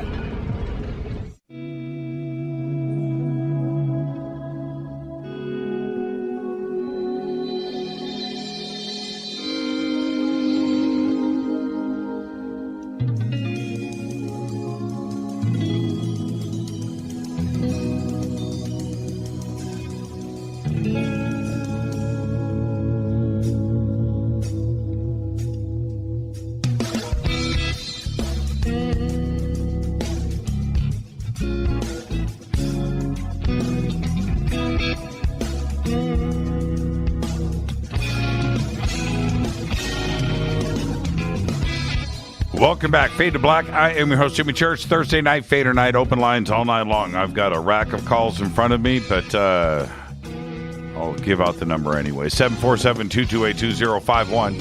747-228-2051.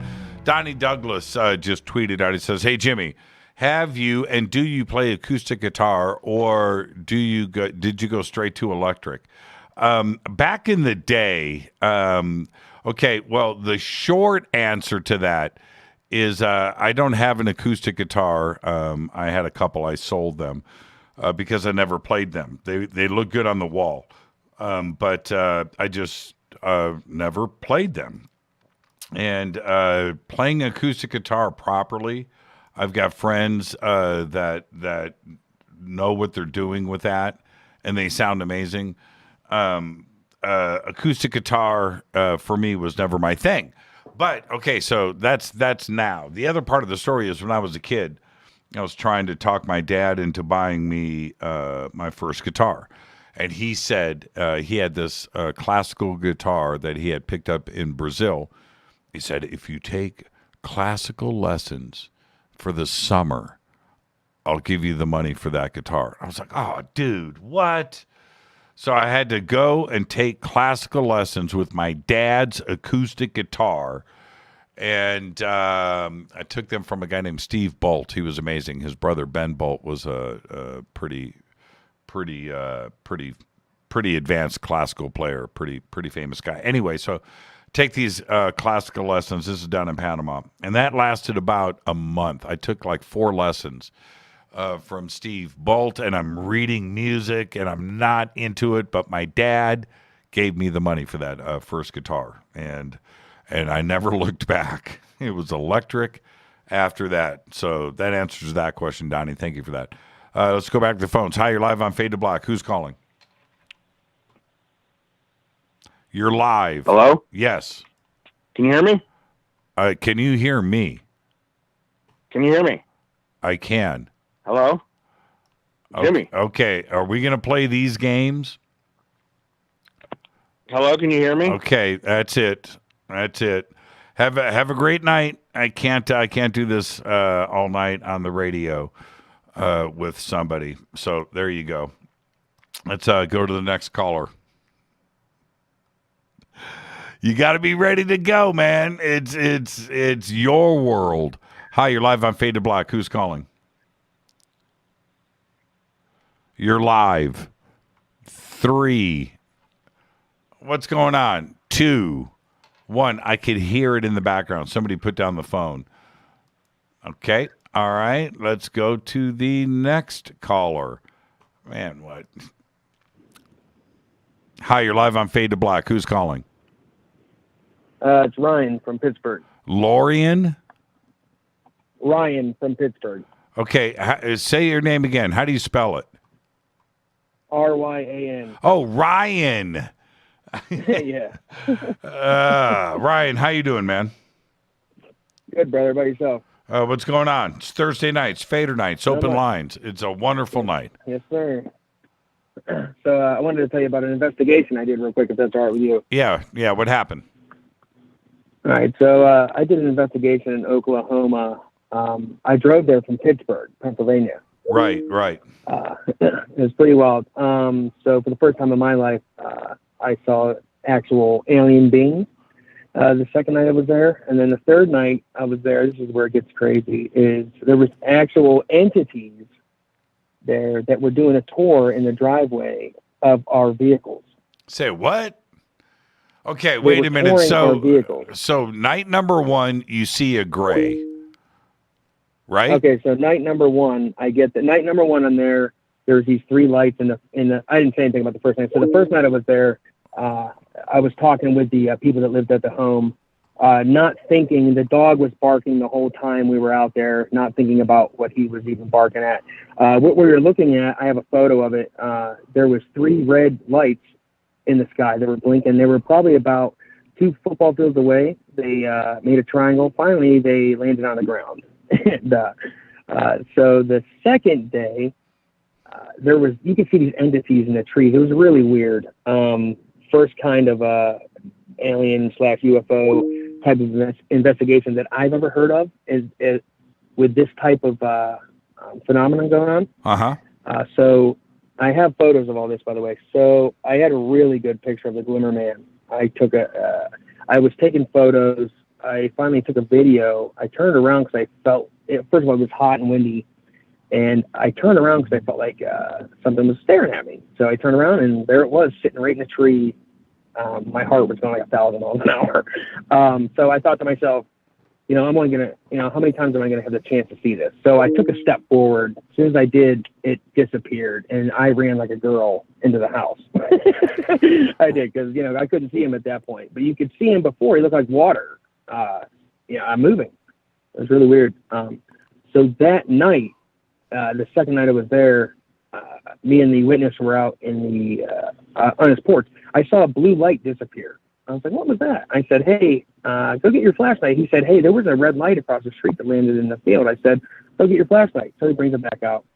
I shine a flashlight across the street, and for the first time ever, there they are. They were aliens. They were standing in front of a barbed wire fence, and they were moving back and forth like a wave. And they all had these brown outfits. I have a picture of this. They all had brown outfits on, and they had green goggles on. And they were moving back and forth. It was crazy. I mean, I had a flashlight on them, and they didn't even care. They were just standing there. And my phone, I went to go take a photo. I got 2 photos off before they killed my phone. Okay. I've got to see these pics. Can you email them to me? Yeah, I can. Yeah. See, this is this is what I learned there. So basically, they'll mess with your phone as much as they can. Also, their deception game is on point. Like, it's ridiculous. The reason why they wore these brown outfits, which is I realized this third night. Now, the third night, this is crazy. Now, by the way, that's what the dog was barking at the second night. It kept running to these things at the barbed wire fence. And the first night he was doing it, and I didn't even pay attention that first night. But the third night, now the witness comes in and says, "Hey, you see that mosquito guy out in the driveway?" I said, "What? What are you talking about?" So I go to the window. I see that my rental vehicle has the doors wide open and the lights on. I'm like, what's going on? And all of a sudden, I saw someone moving. I was like, what's in your driveway? He's like, "Bro, there's aliens out there." I said, "Shut up." So I looked out again, and sure enough, we went in the basement to look. And sure enough, this lady, no joke, this is God's honest truth, she had orange glowing skin. She had black polka dots. She had sunglasses on. She had curly hair. She had a blue dress on. And the guy that was with her had stalks coming off of his head. He had a face just like ours. And they both waved to us. They waved hi. And I was like, "Oh, my God, I can't believe I've seen this." And so we went to go outside to talk to them. And as soon as we went outside, they stopped what they were doing. They stood back behind the fence and would not move, would not say a word to us at all. But you got pics of everything. I didn't get the picture of her because every time I tried to take a photo of her, the lady in the blue dress that had glowing skin, in between, let's say what are they doing? In between groups of people, I guess you would call them, they were entities. They were different types. I mean, it was crazy. In between those, she would sit in her UFO, and her face was lit up by a screen. I don't know if it was like an iPad or whatever they used. I don't know. Anytime I went to go take a photo, they would put this cover over my phone, and the phone would record me. It would record inside the house, and it would broadcast it like a projector onto midair. It was crazy. So every time I tried to take a photo of her, that's what would happen. But other than that, I got a photo. Okay, you got the dudes in the brown overalls with the goggles. Yeah, I got a picture of those two, and then I got them without their overalls. These photos are really hard. Some of them are hard to decipher. Not hard. I mean, you can see what you're looking at. It's just this is what they do after seeing this. Because, long story short, sorry, I know it's already long enough. They followed. Some of them followed me back to my house in Pittsburgh, basically making my screen door Bro, it's weird. It moves. Like if I record it, like I'll send you a video or a photo of it. I can send you proof of it. It's moving. It's like a screen for them, and you can see them looking at me. You can see them looking. Well, I'm going to see these. You've got my email, right? Jimmy@jimmychurchradio.com. Jimmy@jimmychurchradio.com. Shoot me those images. Okay. I'll keep an eye on my email. Send them now because everybody's listening right now. So I want to be able to tell everybody what I'm looking at. Okay. Okay. I want to tell this one part real quick. So the third night we were there, like I said, they were doing tours. So they were there from 10:30 till about 5:30 in the morning. And so every time we went outside, like I said, they would stop talking. The one time we went outside, there was a ton of them there. They were all standing by the fence and by this tree, and they all had these brown outfits on. I'm like, wait a second, that's the same outfits from the night before that the other entities had on. Come to find out, I took a photo, and they all look like giant, tall stalks of grass in the photo. So it was their disguise. Huh. Because they all had like corn stalk stems coming off the side of them, but they all were walking like I went outside and sang, and they all were smiling at me, but they would not talk to us at all. They would not say a word to us. This is the craziest. This is the craziest story I've ever heard. You need to send me these pictures, Ryan, and I believe everything that you're saying. I'm right there with you, and I'm excited. I want to see what these images look like. And at that point, I'll have your email and we can communicate back and forth. But shoot me an email, Jimmy@jimmychurchradio.com. Okay. I definitely will. No, do it, Jimmy@jimmychurchradio.com. All right. I also follow you on Twitter. My name's Fosbo on there. I think you've talked to me a couple times. Okay. But all right. All right, I'll definitely send you the photos, and I'll send you captions underneath. It's pretty of what of what they are. Yeah, So, awesome. I can't wait to see them. I'm going to tell everybody live on the air tonight. Okay. All right, sounds good, brother. Ryan, Jimmy at jimmychurchradio.com. You're on a mission. All right, man. Have a great night. That's a great phone call right there. Ryan from Pittsburgh. So Ryan says he went from Pittsburgh. I think he said Oklahoma. Went out there, and first night he saw a gray. The second night, these beings were in the trees, and then eventually we're next to a barbed wire fence. What I found really interesting about all of this is that he said they were wearing brown overalls, wearing goggles. So, I want to see what's going on here, and he's got pictures. So when the email comes in, I'll take a look at them and let everybody know. I don't have his permission yet to post them, but I will certainly ask after I see the images. All right? That's pretty interesting right there. Then he said one of them was a lady, dark skin, blue dress, red hair, did he say? And that she was sitting in the craft with her face lit up because she was in front of something like, a screen, like an iPad. Interesting. Wow. Okay. Ryan, send me those images. Let's go back to the phones. Hi, you're live on Fade to Black. Who's calling? Yeah, you're live. Yep. Yes, you're live. Awesome. Hello? Yes. I'm here, man. Thank you so much. Long time, first time. What's your You're name? the man. My name is Richard Hertz. Call me Dick. All right, Richard. What's on your mind, man? I'm appreciative of you. I just want to do a quick thank you and then a quick question. Is that your experience for your life with the previous caller is really valued for people across the whole broad spectrum of our experiences. And so thank you for acknowledging that and getting to where you are, and love the guitars and stuff. Where my question is, as far as the whole big picture of things, where the crypto terrestrials may be the deal, or balloons floating around, what's your kind of assessment of the general idea of what's going on? Yeah, it's such a complex question, Richard, and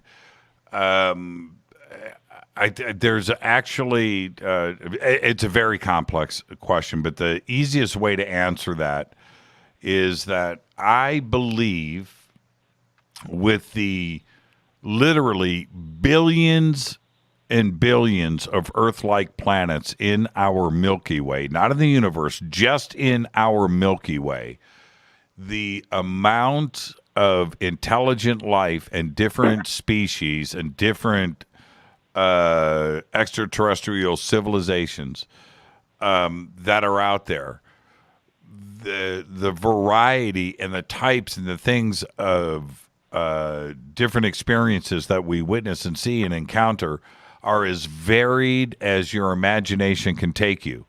So some of it's such a complex question because some things, it's different technologies.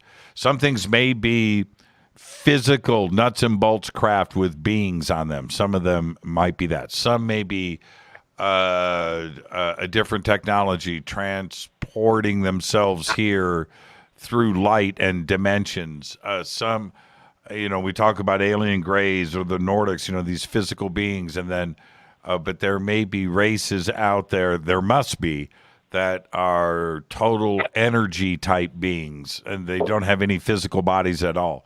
And everything else in between, time travel. Some could be us from the future.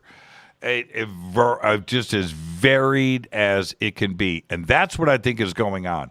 That's why out of all of the crafts and the sightings that I have seen over the years, I haven't seen the same thing twice.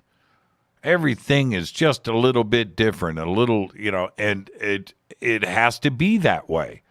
We can't expect every single species and civilization out there to all drive a Ford Escort, a Ford Explorer, right? We can't. They're all supposed to drive the same exact craft when they're from the opposite sides of the Milky Way. They don't even know each other. Maybe they do, but they're not driving from. They're not buying from the same car lot, and we have to look at it that way, Richard. And that's it. That's always been my assessment. We have got an infinite amount of things that are visiting this planet, and maybe most of them only do it once. They come by, they check us out, now they're off to the next planet to see what's going on. They log, they catalog, okay, this is planet 1, 2, 3, 4, 5, 6. This is what's going on there. Now we're moving on to planet 1, 2, 3, 4, 5, 6, 7. And that's the way that I look at it, Richard. Have a great night. Thank you for the phone call. Great assessment. Thank you so much for that, where it's just so kind of clinical, where it's just like off they come, boom, boom, boom. And there's no need to discern the origin. It's just accepting that they are just rolling through. They're rolling through. And that's what we do, right? Yeah. That's what we do. So there you go. Richard, enjoy your night, man. Thank you so much. Thanks, boss man. You're doing great. Love the guitars in the background. Gives a lot of pump, wind in the sails for getting through the work night here. That's exactly right. Thank you, Richard. Right on. Have a great night. Thank you, too. And but it has to be that way. Why should it be any different? Why should it be any different? Why... if you really think about this, I mean, really think about it, where we're talking about 40 to 80 billion Earth-like planets just in our tiny little Milky Way, of which there are 1 trillion galaxies out there or more, an infinite amount. Our little tiny, there's 80 billion, this little 80 billion Earth-like planets here. So if we're going to be out there spending time going planet to planet to planet, why we're going to spend the rest of eternity just hanging out on one planet? We wouldn't do that. Catalog, move on. Just like we do here on this planet, man. Just go and check things out and mark it, put it on the map, and move on to the next place and see what you see there. It's the same thing. So what do we do here? That's what we would have to assume everybody else is doing. That's it. Why would there be a repeat visit? There's only so much time. You've got to go and explore the rest of the Milky Way. And if we had the technology right now here on Earth to go and blast out and arrive at a star just like that and check out the planets orbiting that sun in that star system, we're going to go check out planet number 1, planet number 2, planet number 3, log, next star system. That's it. What are we going to turn around and go back? There's another 39 billion planets in front of us. That's it. Hi, you're live on Fade to Black. Who's calling? Hi, Jimmy. Hi, who's this? This is Cosmic Night. Cosmic Night. And your parents gave you that name, why? Well, my mom used to be into tarot cards, but she isn't anymore. Okay, all right. What's on your mind tonight, Cosmic? but that's not my real name. But Okay. Anyway, what's on your mind? Oh, 3 quick things. Dr. Stephen Greer, he says he's been known to say that all ETs are benevolent. Uh-huh.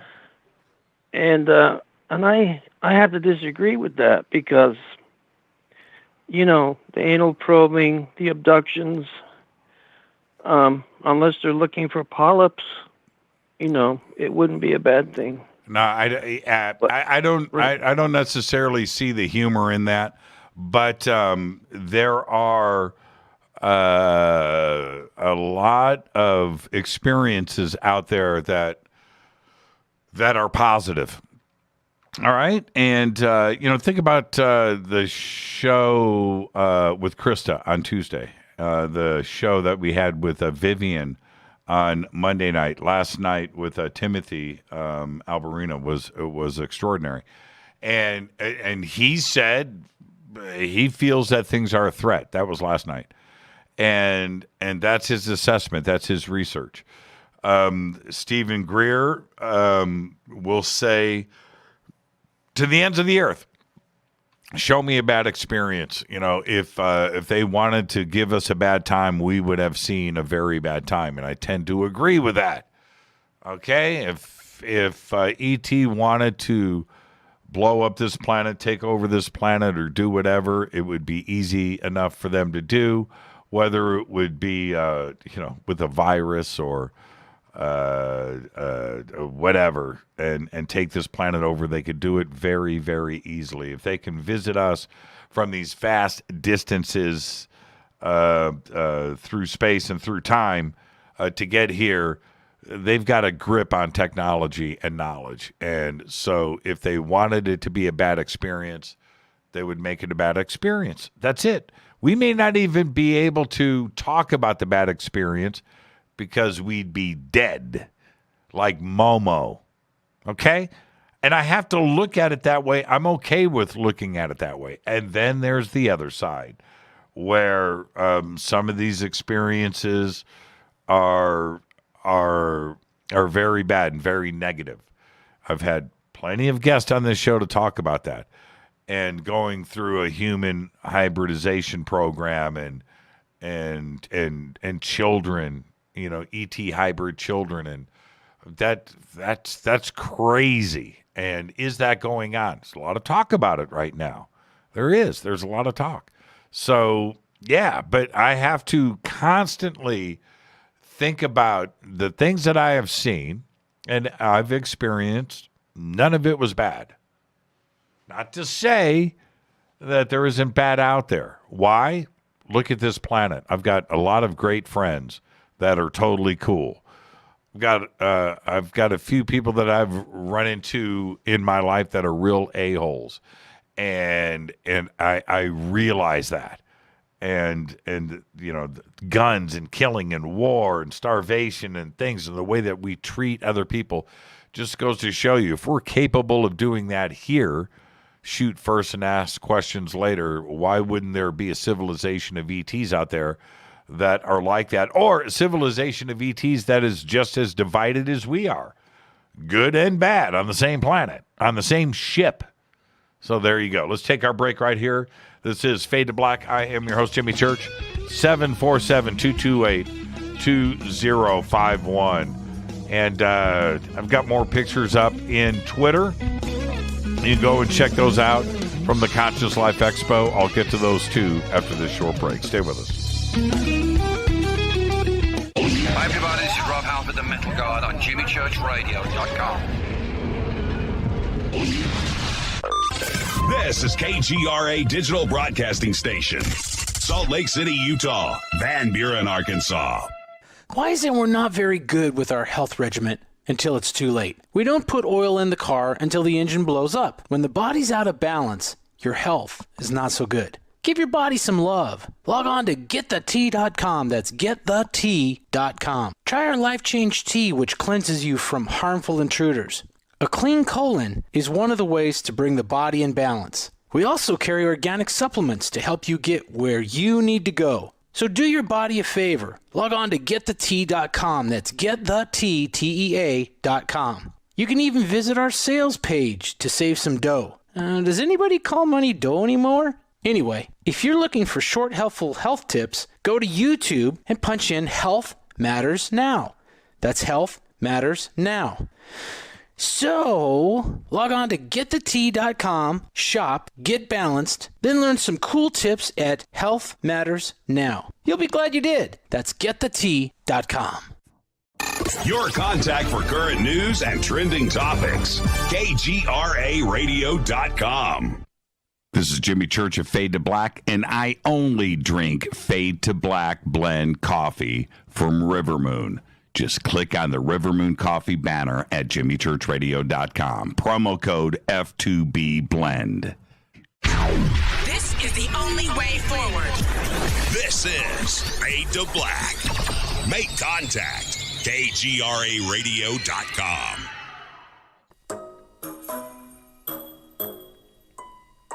When you're in the house for longer periods of time, you can see them flying or running across the floor.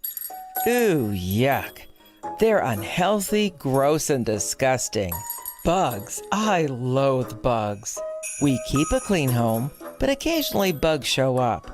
Well, I found something that is tougher than bugs. Orange Guard. On contact, it kills hidden bugs, including ants, roaches, and fleas. Plus, Orange Guard is a residual repellent. All of the ingredients of Orange Guard are on the FDA generally recognized as safe list. Orange Guard may be used around food, humans, and pets. It comes with a 30-day money-back guarantee. Orange Guard, available at orangeguard.com, Whole Foods, and Ace Hardware.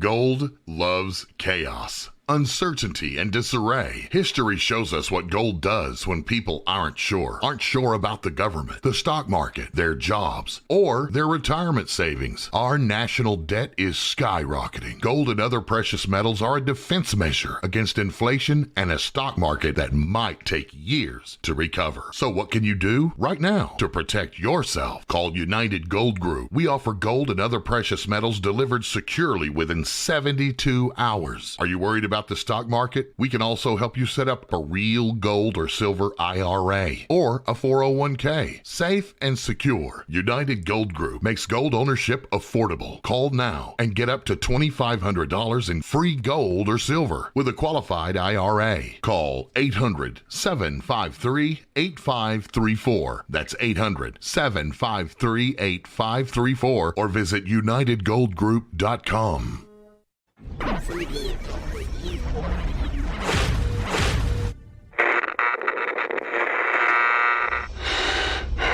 You want to know a secret? I love ponies. I really love ponies. I'm serious. I couldn't stay sane without ponies to brush. Why fade to black? Because you never got that pony, damn it. This is Fade to Black with Jimmy Church on the Game Changer Radio Network and KGRA, the Global Radio Alliance.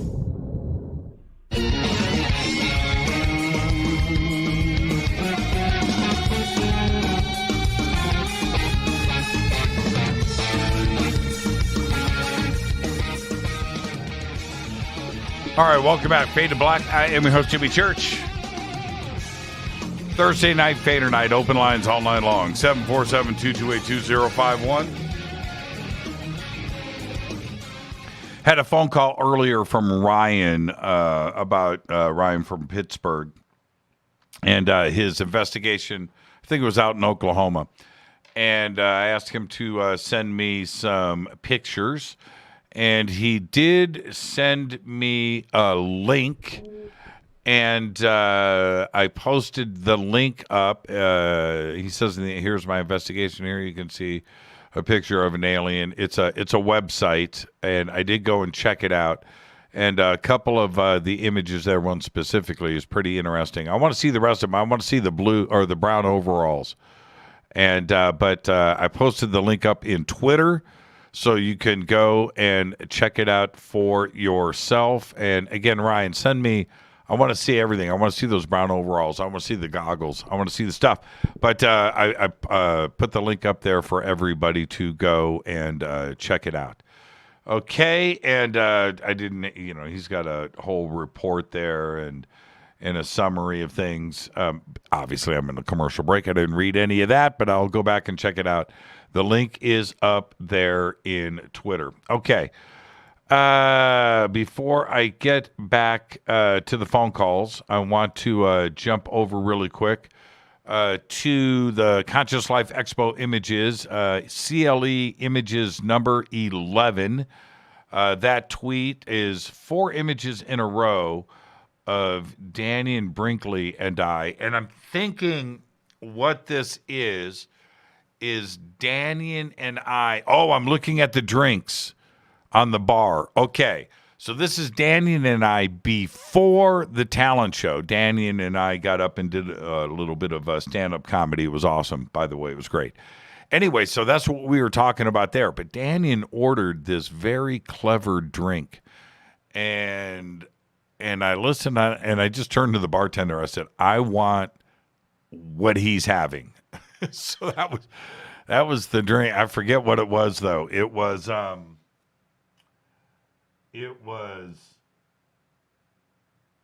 like, I think it was like ginger ale and vodka and something else. I can't remember. There was like a third ingredient. Anyway, so I got whatever that pink drink is. I got one of those, and that's what this shot. These are shots of Danny and I setting up. Man, my hair is long. I've got to get it cut off. I had no idea I looked like that from the side.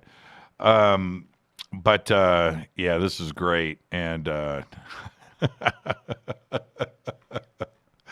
last image was Danny going, look into my eyes. And that's what that last image is. That's pretty cool. That's pretty cool. We were cracking jokes. See, you don't see the humor in this. Danny and I telling jokes to each other, warming up for the stage. And that's what this is about. I wish I could repeat it. It's pretty classic. Okay. Let's go to number 13. This is a group shot of everybody. Okay, next shot. This is Jake. He was the winner of the talent show, and that's the shot of Jake playing. He was up first.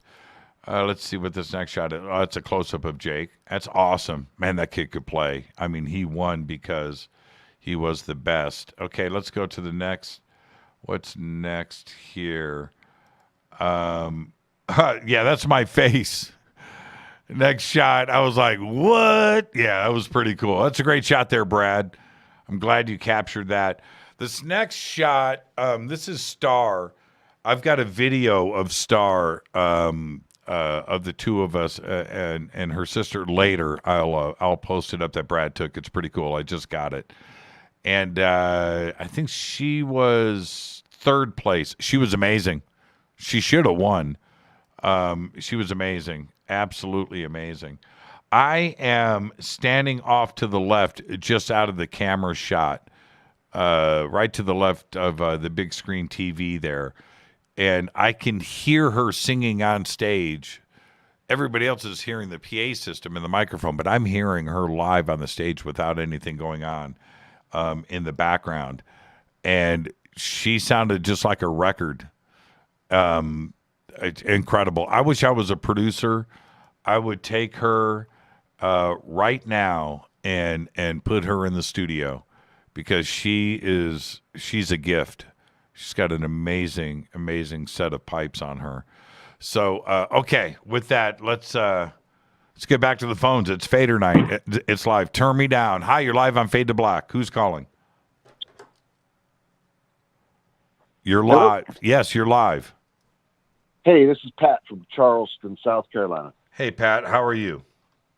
I'm good. So, Jimmy, I've been listening to you for a while. Right. There's some things that have just blown my mind over the last. But first, let me say, I heard you on Whitley Strieber the other night on Dreamland, and it was really cool how you were just letting the truth out. and speaking the truth, man, that was pretty cool.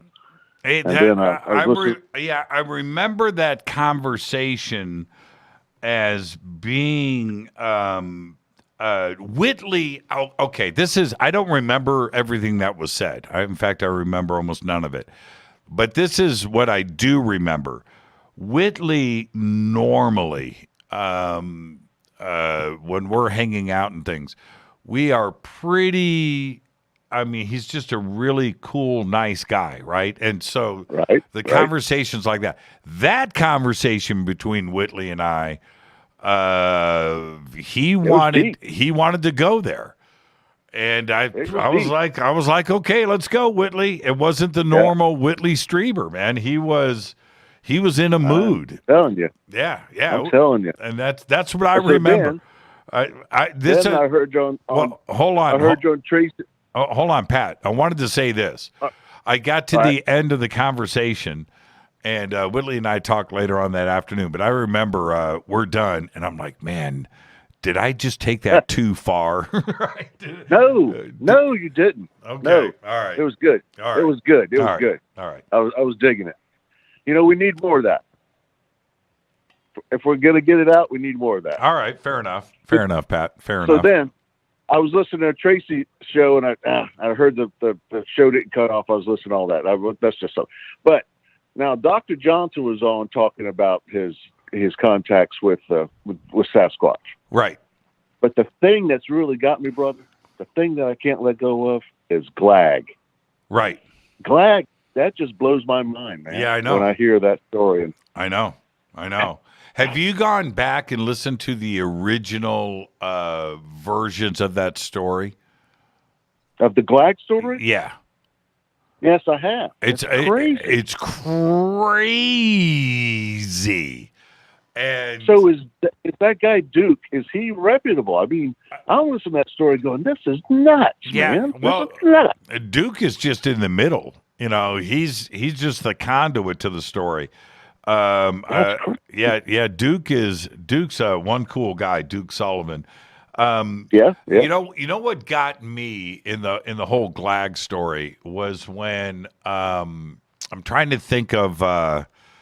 I don't want to. Anyway, I'm live on the air. But when the first encounter with Glag with the elk, right, being chased up. Yes. Holy mackerel, man! And you listen to that story. I've listened to it like 3 times in the dark, right, and at night. And you listen to that, and the way he tells the story, you're right there in the woods. You're right there. Brave young. Yeah, that fellow was brave. I tell you what, I don't know if I'd be on my bike going out in the woods like that. I don't know, man. That's just nuts. Yeah, I know. And it's like if you think about it, and you go back, when he had to say goodbye to Glag and the heartbreak, and Glad's got his family now, and you don't know, and you part right. And I think about, do you remember the movie Harry and the Hendersons? Yes. How did that movie end? Oh, I don't. He stayed with him, didn't he? No. That was the TV series. In the movie, Harry wants to stay with the family, and what's his name? The dad. I'm trying to think of the actor's name. Like slaps him and goes, "Go, go, leave us, walk away." And Harry's all sad. It's heartbreaking, right? But it is. And I think about Harry and the Hendersons. That scene tore me apart. That was worse than Bambi, for me. That was much worse than Bambi. So that's it. I'm coming clean. I have a heart too. I have a heart. Yes, you do. You have a big heart, my friend. So the other thing that added to it was when the other guest that Dr. Johnson was on, and he had when he was speaking to him.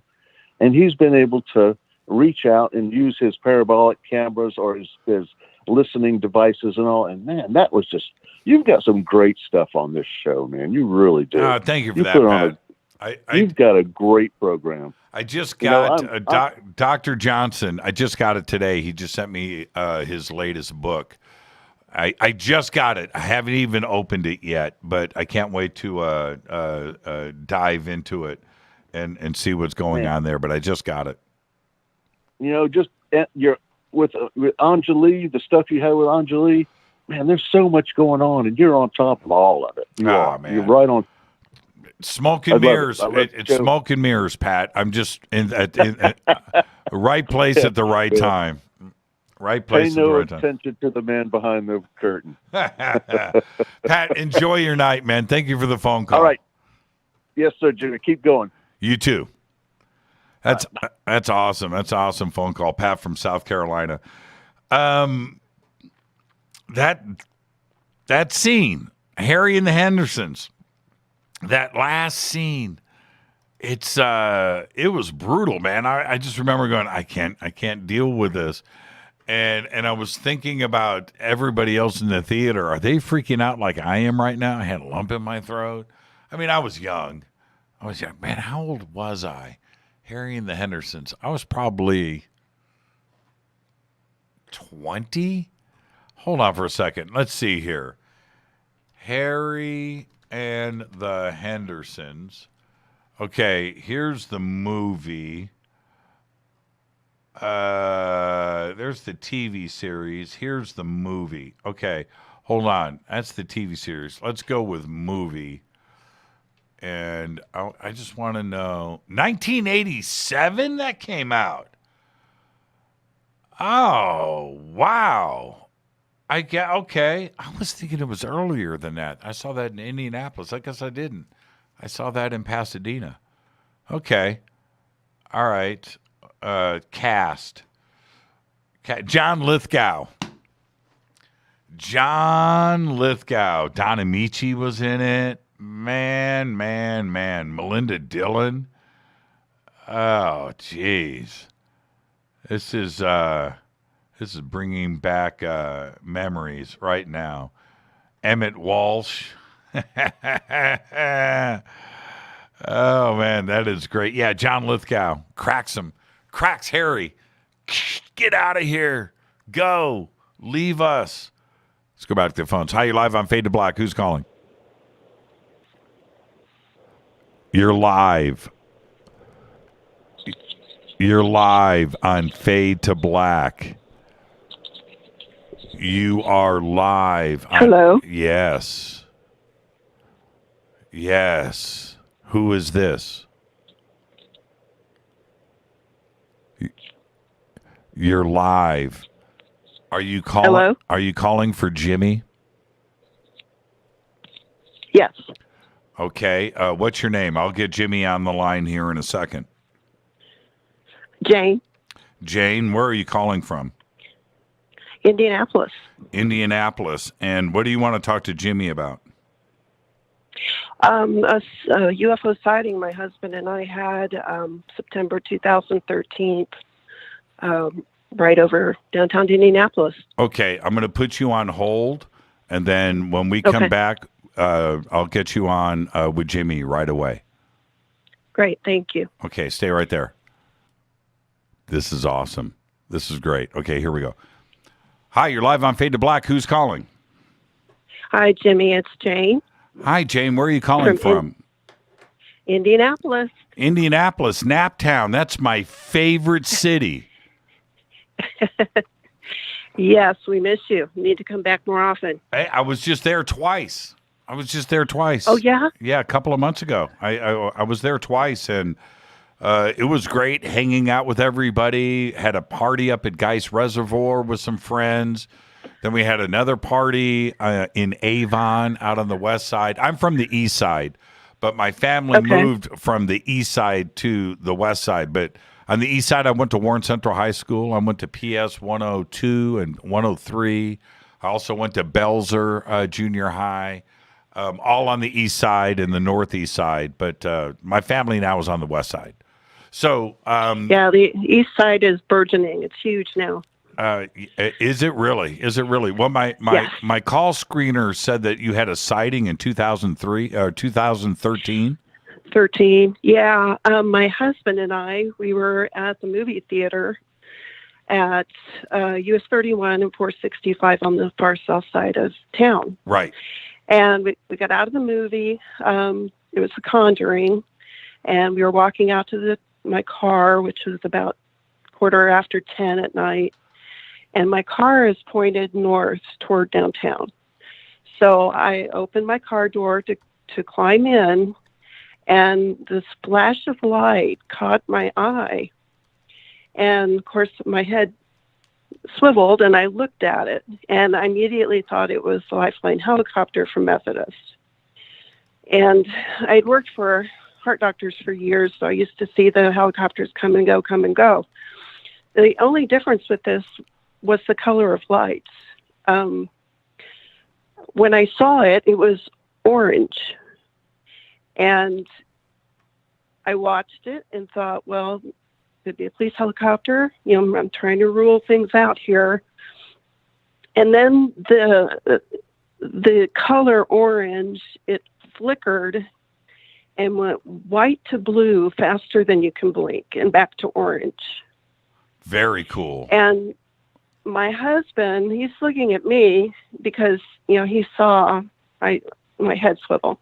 So he's looking at it now. So he's talking out loud. He's saying Chinese lantern. So we're watching this, and it keeps coming closer. It's he would say about 4,000 feet. He used to work at the airport at FedEx as a ops manager, so he worked with planes all the time. So we're watching it. It's just moving. There's no sound. And I thought maybe it's a police helicopter again. And then it's closer, and what really popped was that this was a propulsed flame shooting straight up into the air, like a hot air balloon, but bigger. Right. So we're watching this thing, and we're just shaking our heads. We're not sure quite what that is. Well, at the same time, this was one of those days in Indiana where we get, and this is unusual, winds out of the southeast. So the airplanes were landing, coming in right over downtown.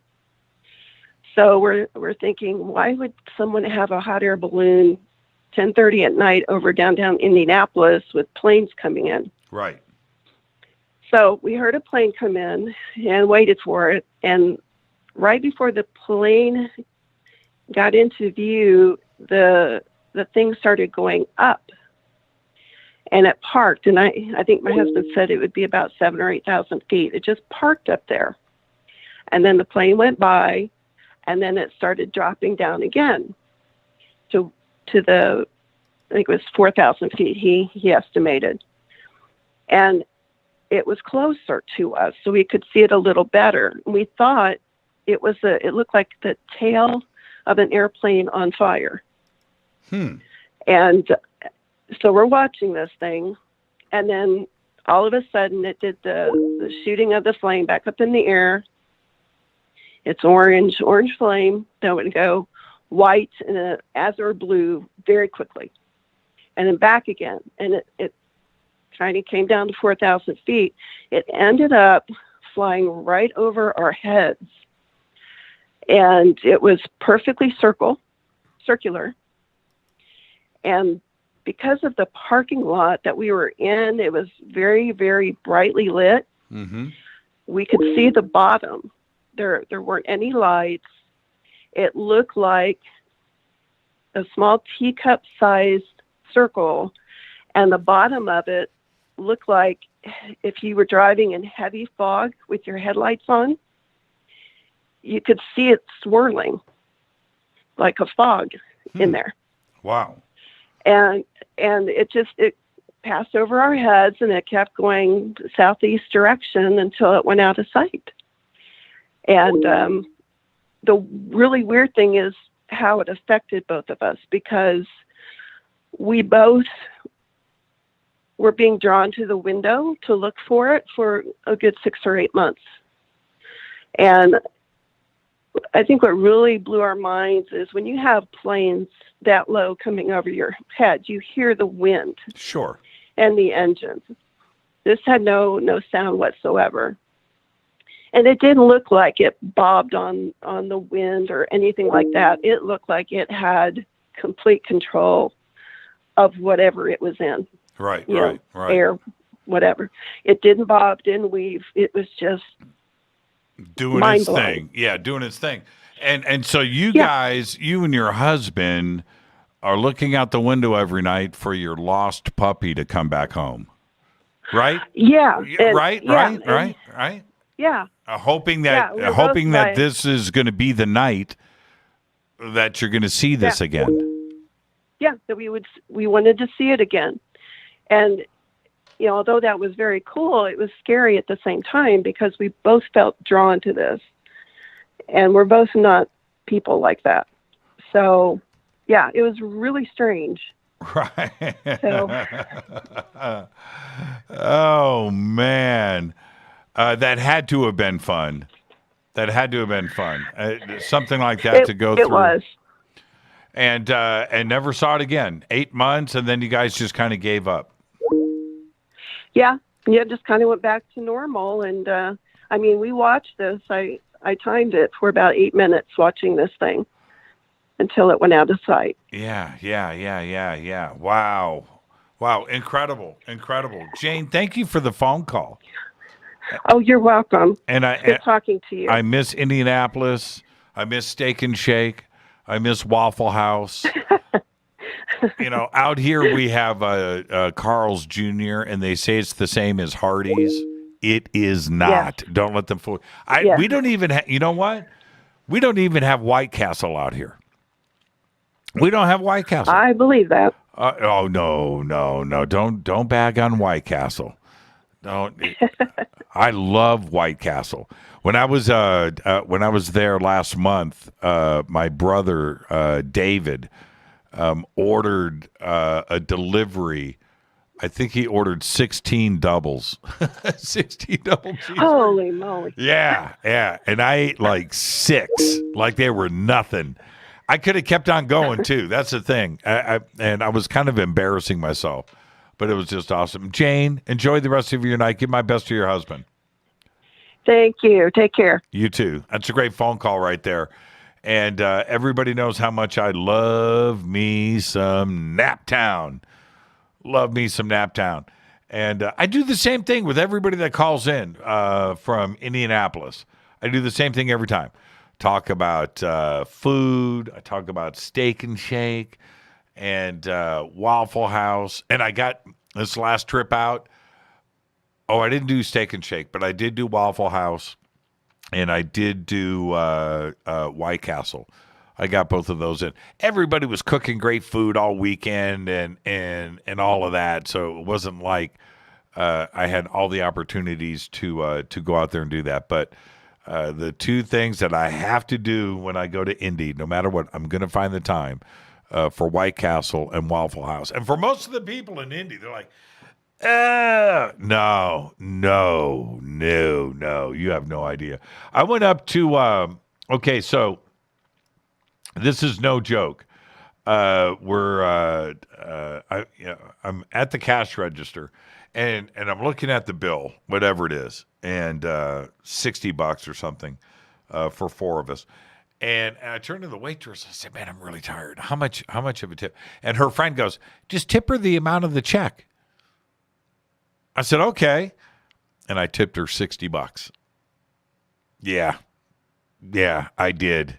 I felt good about it too. This is Fade to Black. I am your host, Jimmy Church. Thursday night, Fader night. If you're on hold, stay right there. And I'm going to put this person on hold right now. You're going to go to the music. You just stay right there. I'll get to you right after the break. And, I've got a couple of international calls too. Does international automatically go to the front of the line? Right? Is that the right, fresh, woke thing to do? We'll see when we come back. Stay with us.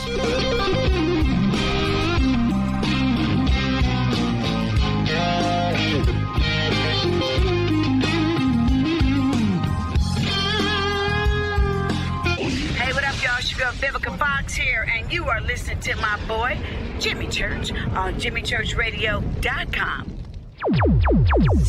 Despite popular opinion, reading a book will not make you smarter.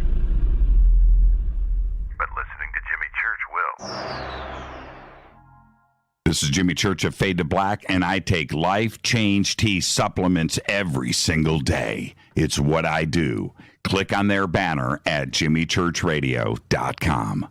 This is Jimmy Church, and I invite you to attend the 20th Annual Los Angeles Conscious Life Expo live and in person this September 17th, 18th, and 19th at the LAX Airport Hilton. Connect with exhibitors, community, thought leaders, and friends as we begin to recreate the world. You can also watch the expo from the comfort of your own home. Live stream from the main stage in Los Angeles and from the main stage in London. Truly a global simulcast event broadcast around the world. Live stream and in-person expo tickets are available now. I'll be your host all weekend long from Los Angeles. And on Friday, it's my Ancient Secrets and Earth Mysteries themed segment with James Keenan, Caroline Corey, and William Henry. And on Saturday, Daniel Sheen and I sit down for a one-on-one interview live. We have an amazing lineup of 25 speakers, including Bashar, Gail Thackeray, Kimberly Meredith, Whitley Strieber, Stephen Bassett, Daniel Brinkley, and Lisa Garr. Please visit ConsciousLifeExpo.com for tickets and info. That's ConsciousLifeExpo.com and use that promo code Jimmy for a special discount.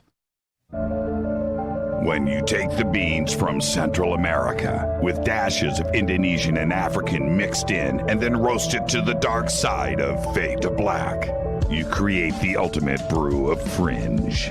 Introducing the Fade to Black blend from Rivermoon Coffee. Yes, Rivermoon's darkest customized roast was created for the love of Fade to Black.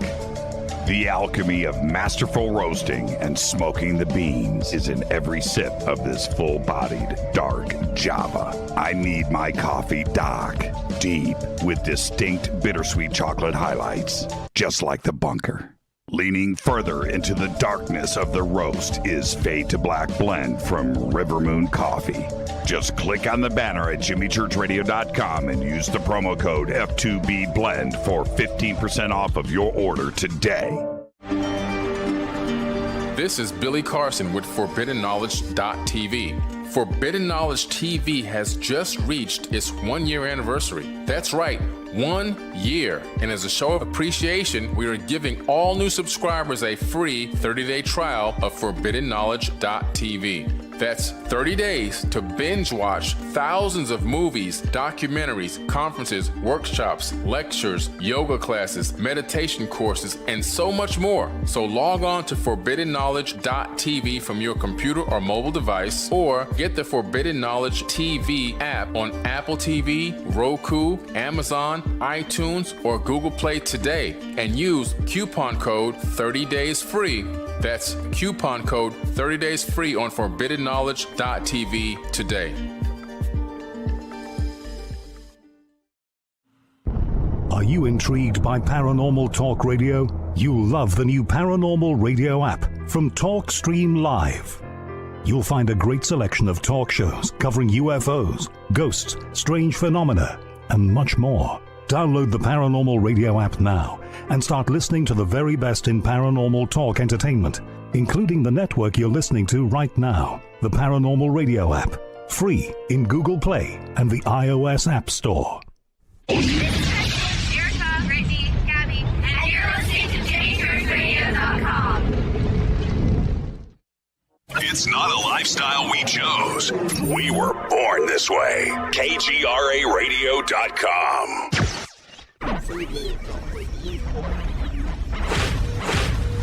This is KJCR at JimmyChurchRadio.com.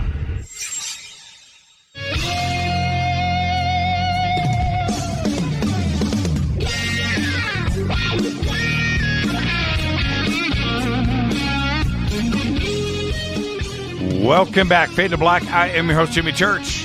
Thursday night, Fader night, open lines all night long. No more calls. Don't call in. I'm not going to be able to get to all of the calls that are on hold. Don't do it. Don't do it. I'm not going to do it. Great calls tonight. Great show. Really quick, and I've got to get to these calls. But I want to go back to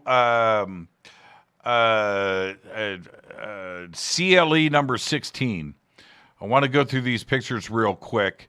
The first one was the poet. I can't remember his name. He was cool.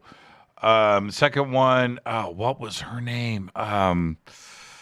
Oh, no. She plays second. She was amazing. Amazing voice. She plays second.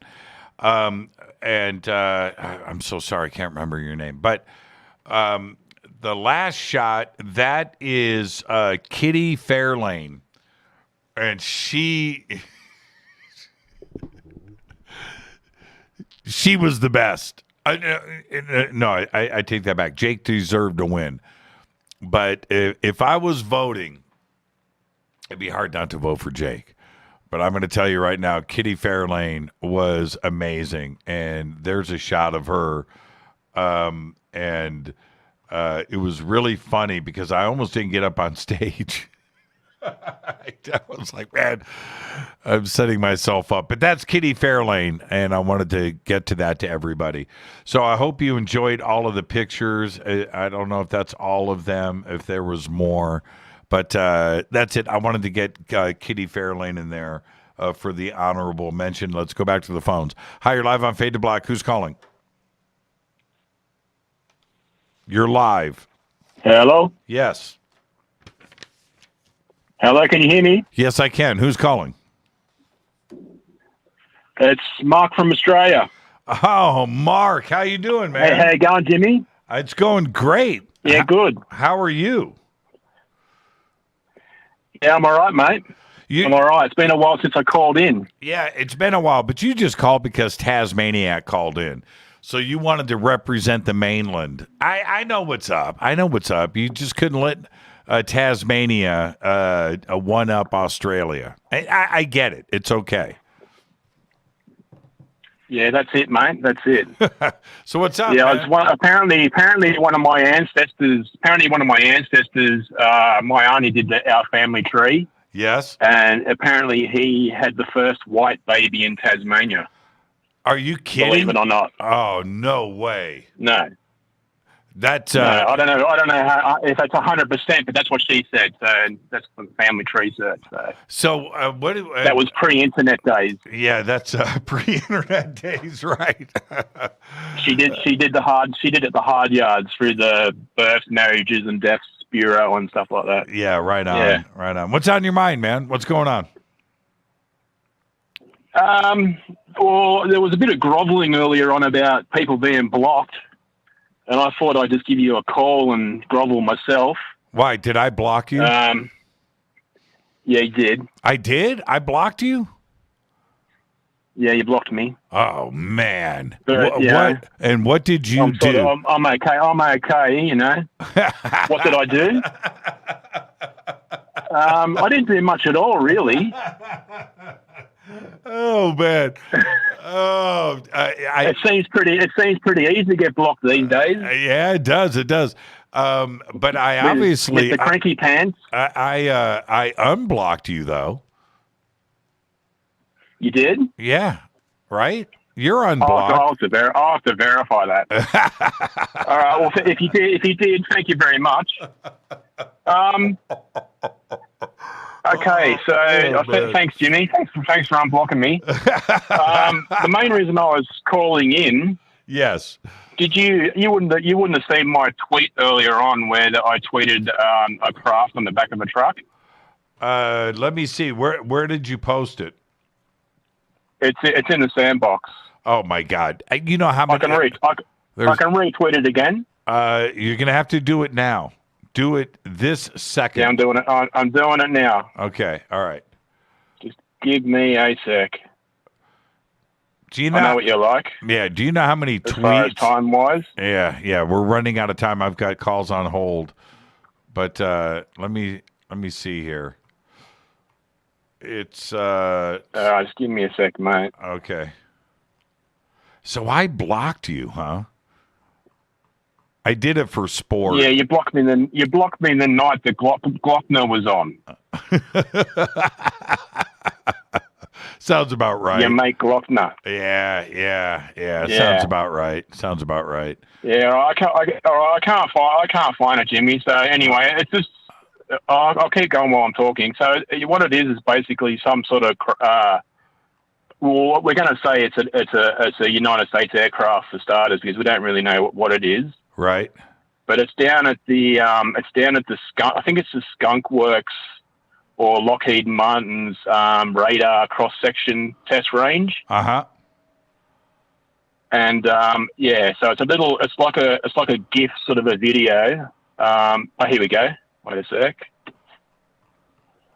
All right, I'm going to retweet it to get into the sandbox. Quote it. F2B.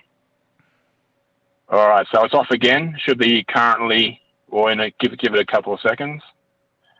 Now, if you play the video, it's obviously got an audio content, and there's a bit of profanity. The guy gives a WTF, but it's the long version of what I'm referring to. Right.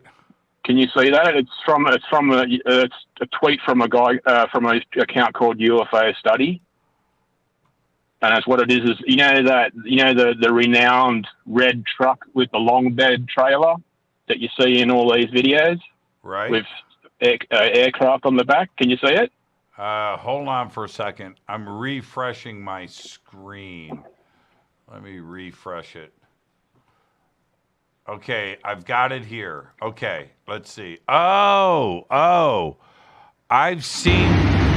What? Okay, hold on. Fuck is that? Have you seen that? Yeah, I've seen this before. Just turn the audio down. No, I did. Okay. Yeah, I've seen this before. So what do you think of that little beauty? Yeah, it's pretty cool. I've seen this video. Yeah, it's pretty cool. Pretty cool. I've seen the longer version of this. This is the short version of the video. You get to see the back of this in the other video. Yeah, that's you know what? Is there any question about us having something like that flying? No. And this is being cruised around Palmdale, in the middle of the day. So how secret is it?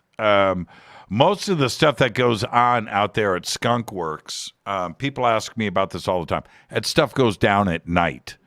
Okay, they're not that airstrip during the day. There's no planes on it. There's nothing taken off. At night, stuff like this gets loaded up on another plane, and that takes off, and it goes to Edwards or it goes to Area 51. You don't get to see this action too much during the day. But obviously, this guy was in the right place at the right time. But I love the curves on it. It looks like a stingray. Doesn't it look like a stingray? I always thought that. No, absolutely. It's obviously that's the sort of shape they want for stealth reasons. And, Yep. It's like an air body type scenario. The actual lifting body. Type scenario, how the actual body is generating the lift rather than having wings and stuff. Yep, and I just thought it was interesting. And it's very cool. And the other thing about this is, it looks like the Nautilus. It almost could be a submarine too at the same time. So maybe it goes both above, in and out of the water. It's got a beautiful shape. Who knows where it goes? It could even go into space for all we know. You don't know. Right. With the stories of us having that type of technology, but obviously there's stories. But I just thought it was interesting. So, all right, mate. Well, I'll let you go because obviously other people want to have their time. And thanks for taking my call, Jimmy. Mark, behave. I'll talk to you, brother. I tried to. All right, mate. Thank you. Mark, the bloke. Thank you, Mark. Mark, the bloke from Oz, coming in. And let me see here. Let's go here and let's see who is up next. Hi, you're live on Fade to Black. Who's calling? You got to turn. Hi, Jimmy, I'm here. Okay. I know. I am. Okay. Down. I gotcha. Okay. I gotcha. All right. Sorry. I was listening to Ron. I've got a delay. I'm sorry. It's Deb from Sacramento. Hi. How you doing? What's going on? Good. Just so you know, the Harry and the Hendersons totally ripped off the E.T. tearjerker thing with saying goodbye at the end. You know that, right? Yeah. E.T. was 1980. Yeah. They totally stole that. Yeah. The end of E.T., though, I wasn't all sad. You know, it wasn't like E.T. was getting slapped, you know, and I mean, it was a pretty dramatic ending to Harry and the Hendersons. The end of E.T., I was pretty happy for everybody. I was happy for E.T., and I felt pretty good about it. The end of Harry and the Hendersons, whoo, that was harsh, man. I'm just thinking about that scene, I get all choked up. It was harsh. So what's on your mind? Well, yeah. Well, do you remember back when you were in Laughlin and you said you hit that jackpot on that slot machine? Yep. You hit $2,500. What was that machine called? That one was called something Bubbles. Bubbles of Atlantis or something. Okay, I thought it was called Ocean Bubbles for some reason. Could have been. It was Bubbles something. Because I thought it was Ocean Bubbles, and my friend was in a casino this last weekend. My best friend, he's my gambling buddy, and he calls me when he gets home. He goes, "They have these new machines." He goes, "I hit $7,000." I go, "What was it called?" He goes, Ocean Bubbles. Yeah. And it was like, ding, ding, ding. I'm like, wait a minute. That's the one that Jimmy said he won on, too. Yep. I was pretty sure that's what it was. Yep. So that was trippy. So people who like to gamble, go hit the Ocean Bubbles machines. Yeah. Because obviously they're paying off. Yeah, max out on the bet. Max out on the bet, $5. Always. But I slapped that thing around like it was man, it was bad. And the thing was, and that lasted about 3 or 4 days, and then there was a certain amount of guilt that started coming out. It's just like, man, they're giving me money. This just doesn't feel right. Well, anyway, I went up to the machine, just taking a quick break. I was downstairs for about 5 minutes. I went in and I put $100 in it, and I lost it in like 2 minutes. I'm like, oh, okay. And then I did that a second time, and that was it. I didn't go back to the machine. I didn't go back. I lost my cell phone.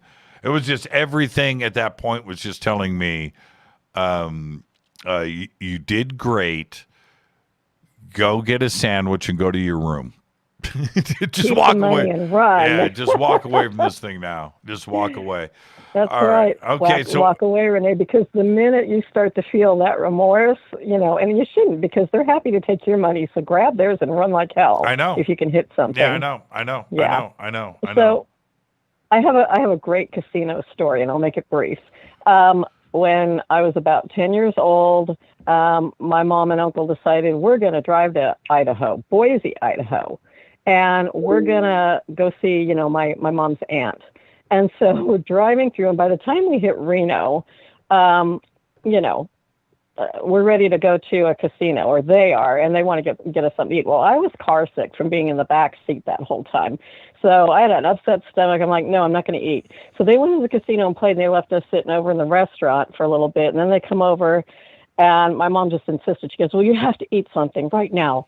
And I don't know if you're familiar with the Cal Neva Club. Back then, Cal Neva was all done up in red carpet, red upholstery, everything was in red. So I'm sitting there in this, red casino, and she goes and she says, you have to at least, drink some milk. So she orders me a big glass of milk, and she kept yelling at me, and I said, fine. And I took it and I downed it as fast as I could. Now, think of the scene in The Exorcist when she projectile vomits all over the priest. That's basically what happened. That's what it was like. So there was white milk covered all over the red upholstery, carpet, everything.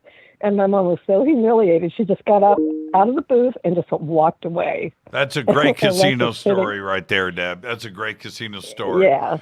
Well, listen. That was very embarrassing. Thank you for the call and enjoy your weekend. And we'll see you on Monday on Fade to Black. We got a great week coming up. Well, I don't know if it could top this week, but it's pretty fantastic. I So know. you too, Jimmy, and Fade to Black. It was an amazing week. It's time to Fade to Black. Thank you, Deb. Was. Have a great weekend. Oh, and a shout out to one of my besties in the chat room, Miss Diane. I love our medical workers. So God bless her. There you go. Right on, Diane. Okay. Thank you, Deb. Fade to Black. Fade, Bye-bye. Fade to Black. And I said no more phone calls. No more phone calls. And these lines are still lit up. And that's it. We're at the end of the show. I'm trying to squeeze all of this in. Hi, you're live on Fade to Black. Who's calling? Hi, my name is John Smith, and I just want to talk. How much time do we have to talk about something? You got about 2.5 minutes. Okay, let me see. Okay, so you talked with Timothy Alberino yesterday? Last night. He was talking about a thing that the megaliths were built to withstand, a cataclysm. And he was talking about how he thought it was a meteor. It wasn't a meteor. It was the sun that did it. And it happened 12,000 years ago. And I've been looking at a lot of stuff recently, and I think it's going to happen again. Wow, that's dark. Let's hope it doesn't, though, John. But we can't control the sun, can we? No, but it happens every 12,000 years, and there's records for this that have been coming up. Mainstream academics have kind of put it aside just with the sky people talk and the sky god talk, but there's other scientists that have been looking at it. It seems to happen every 12,000 years, and I think that's why the military is doing the self-disclosure. I think activity from the phenomenon is ramping up because they know this is coming, and I think the hybrid program, they're wrapping it up. A lot of abductees talk about this, how it seems like it's coming to a head. David Jacobs has talked about this, how it seems like they're finishing something off, and he thinks it's like a takeover, but I think it's something else. I think the cataclysm is coming, so activity is ramping up. The military doesn't know why it's ramping up, so they're reacting to it. That's what they're doing self-disclosure because they don't know how to deal with it. But they're just trying to grab biomatter. They're trying to grab samples. They're trying to finish whatever they're doing. I think the contacts that they have with the military aren't them showing off or being threatening. I think it's them distracting aircraft in the area so that other crafts can finish doing what they're doing. Very interesting, John. Very interesting. Very interesting. These times that we are in right now are absolutely fascinating, and it's all coming at us from all different directions. So there is something driving all of this, and we're going to find out, man. John, I agree with you. I just hope it's not the bad side of things, and we can come out of it smarter, with a greater appreciation of each other and this planet. You have a great weekend. I'll see you right here on Monday. Just one last thing. See if you can reach out to Timothy Alberino and tell him it was a micronova. And Suspicious Observers, the YouTube channels are talking about it, other stuff are talking about it. And I think if he hears that, I think he'll be able to give you a lot of feedback on that, and I think you'll be able to connect a lot of dots. So I think it's very important that you reach out to him about that. Okay, I will. Thank you, John. Micronova. Have a great weekend, man. Thank you for the phone call. Thank you. Thank you very much. It's time to fade to black. And micronova. That's interesting. A lot of talk about micronovas lately, too, as well. Thank you for the phone call, John. Hi, you're live on Fade to Black. Who's calling? Hi, my name is Alex. Hi, Alex. How are you? Good. I'm here in Southern California, Whittier area, unincorporated Whittier area. Unincorporated Whittier area. Still a very nice part of the valley, man.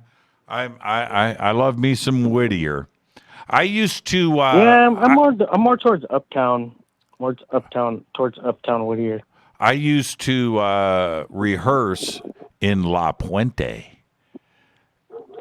Oh, nice. Yeah, that's over the hill. Yeah, it's right there. That's right there. That's how, it's down. That whole part, Whittier, La Puente, Pioneer High School, Covina, West Covina. To me, that's all the same place. I just consider it just the same area. All small towns, they all touch. What's on your mind tonight? I've only got I'm watching 1 you minute. on TV right now. Can you say hi to me? Can you wave hi to me? I'm watching you on TV. Hi. See, I'm waving right now. I'm waving to Alex in Whittier. Yeah, it's good. It's on a tape delay. You got to give it about 10 seconds. Oh, yeah, that's right. Okay, it's going to pop up, Alex. Okay. What's on your mind? Oh, well, you know what? I've been thinking about calling you for a while. I've been watching you for quite a while, listening in on everything, And how's that been going for you? Good. There it is. Cool. Thank you. Yeah. See. Yeah, that's like 15 seconds at least. But that's cool. Oh man. Okay, Alex. That was a good 15-second gap. Yeah. Good 15 seconds. But yeah, I've been, I've had just weird experiences through my life, and I've been doing some research for a while, and I've kind of learned a thing or two about what I've experienced, and just giving myself some knowledge, watching your show, reading books, anything I can read, anything I can expand my mind about the universe. And I believe when I was younger, I think I saw gray. Oh, right on. I had a friend. Listen. I've got to run, but one of my favorite, and I want you to look at the screen. This is my notepad here, and as I log in all of the calls for the night, and there's your name right there, Alex SoCal Whittier, right there. And so you've got that going for you, Alex. Have a great night. I had a friend of mine in La Puente, Dale, that had the craziest alien gray sighting many years ago. My house. Yeah, these guys were crossing the street and stopped traffic. No, this was in my house. That's crazy. I don't think anybody else saw it but me. There it is. Yeah, thank you. Yeah, there you go. Alex, I've got to run. This is the end of the show. Call me back again and tell me about the sighting in your house, all right? I will, definitely. Have a great night, man, and we'll see you right here on Monday. You. Absolutely. That's Alex from Whittier. Great night on the show. Thank you so much. Fade to Black. And I got to tell you, I'm your host, Jimmy Church. Thursday night on this program, Fader Night, with open lines all night long. Tonight is why this is the best night of the week. Just hanging out with all of you. One phone call after another. All great calls tonight. They're all just amazing. So thank you so much. And I'm going to bum out Pat. As soon as I shut down the bunker tonight, I am firing up the grill. It's my Friday night, and I'm gonna grill me some chicken kebabs. They're all ready to go. So that's my night tonight. I'm out of 30 Rock. So what am I going to do? Oh, I watched that Lula Rowe. Have you guys seen that? About the women's clothes? Lula Rowe? Lula Rich? It's a crazy documentary. Absolutely crazy. Go and check that out. All right. Fade to Black is produced by Hilton J. Palmer, Renee, Dennis, and Kevin. Announcers are Steve Harder, Gene Vitoa, Mark D. Kovar. Webmasters, Drew the Geek. Music, Doug Aldrich. Intro, Spaceboys, spaceboymusic.com. Fade to Black is produced by KJCR for the Game Changer Network, and this broadcast is owned and copyrighted 2021 by Fade to Black and the Game Changer Network, Inc. It cannot be rebroadcast, downloaded, copied, or used anywhere in the known universe without written permission from Fade to Black and the Game Changer Network. I'm your host, Jimmy Church.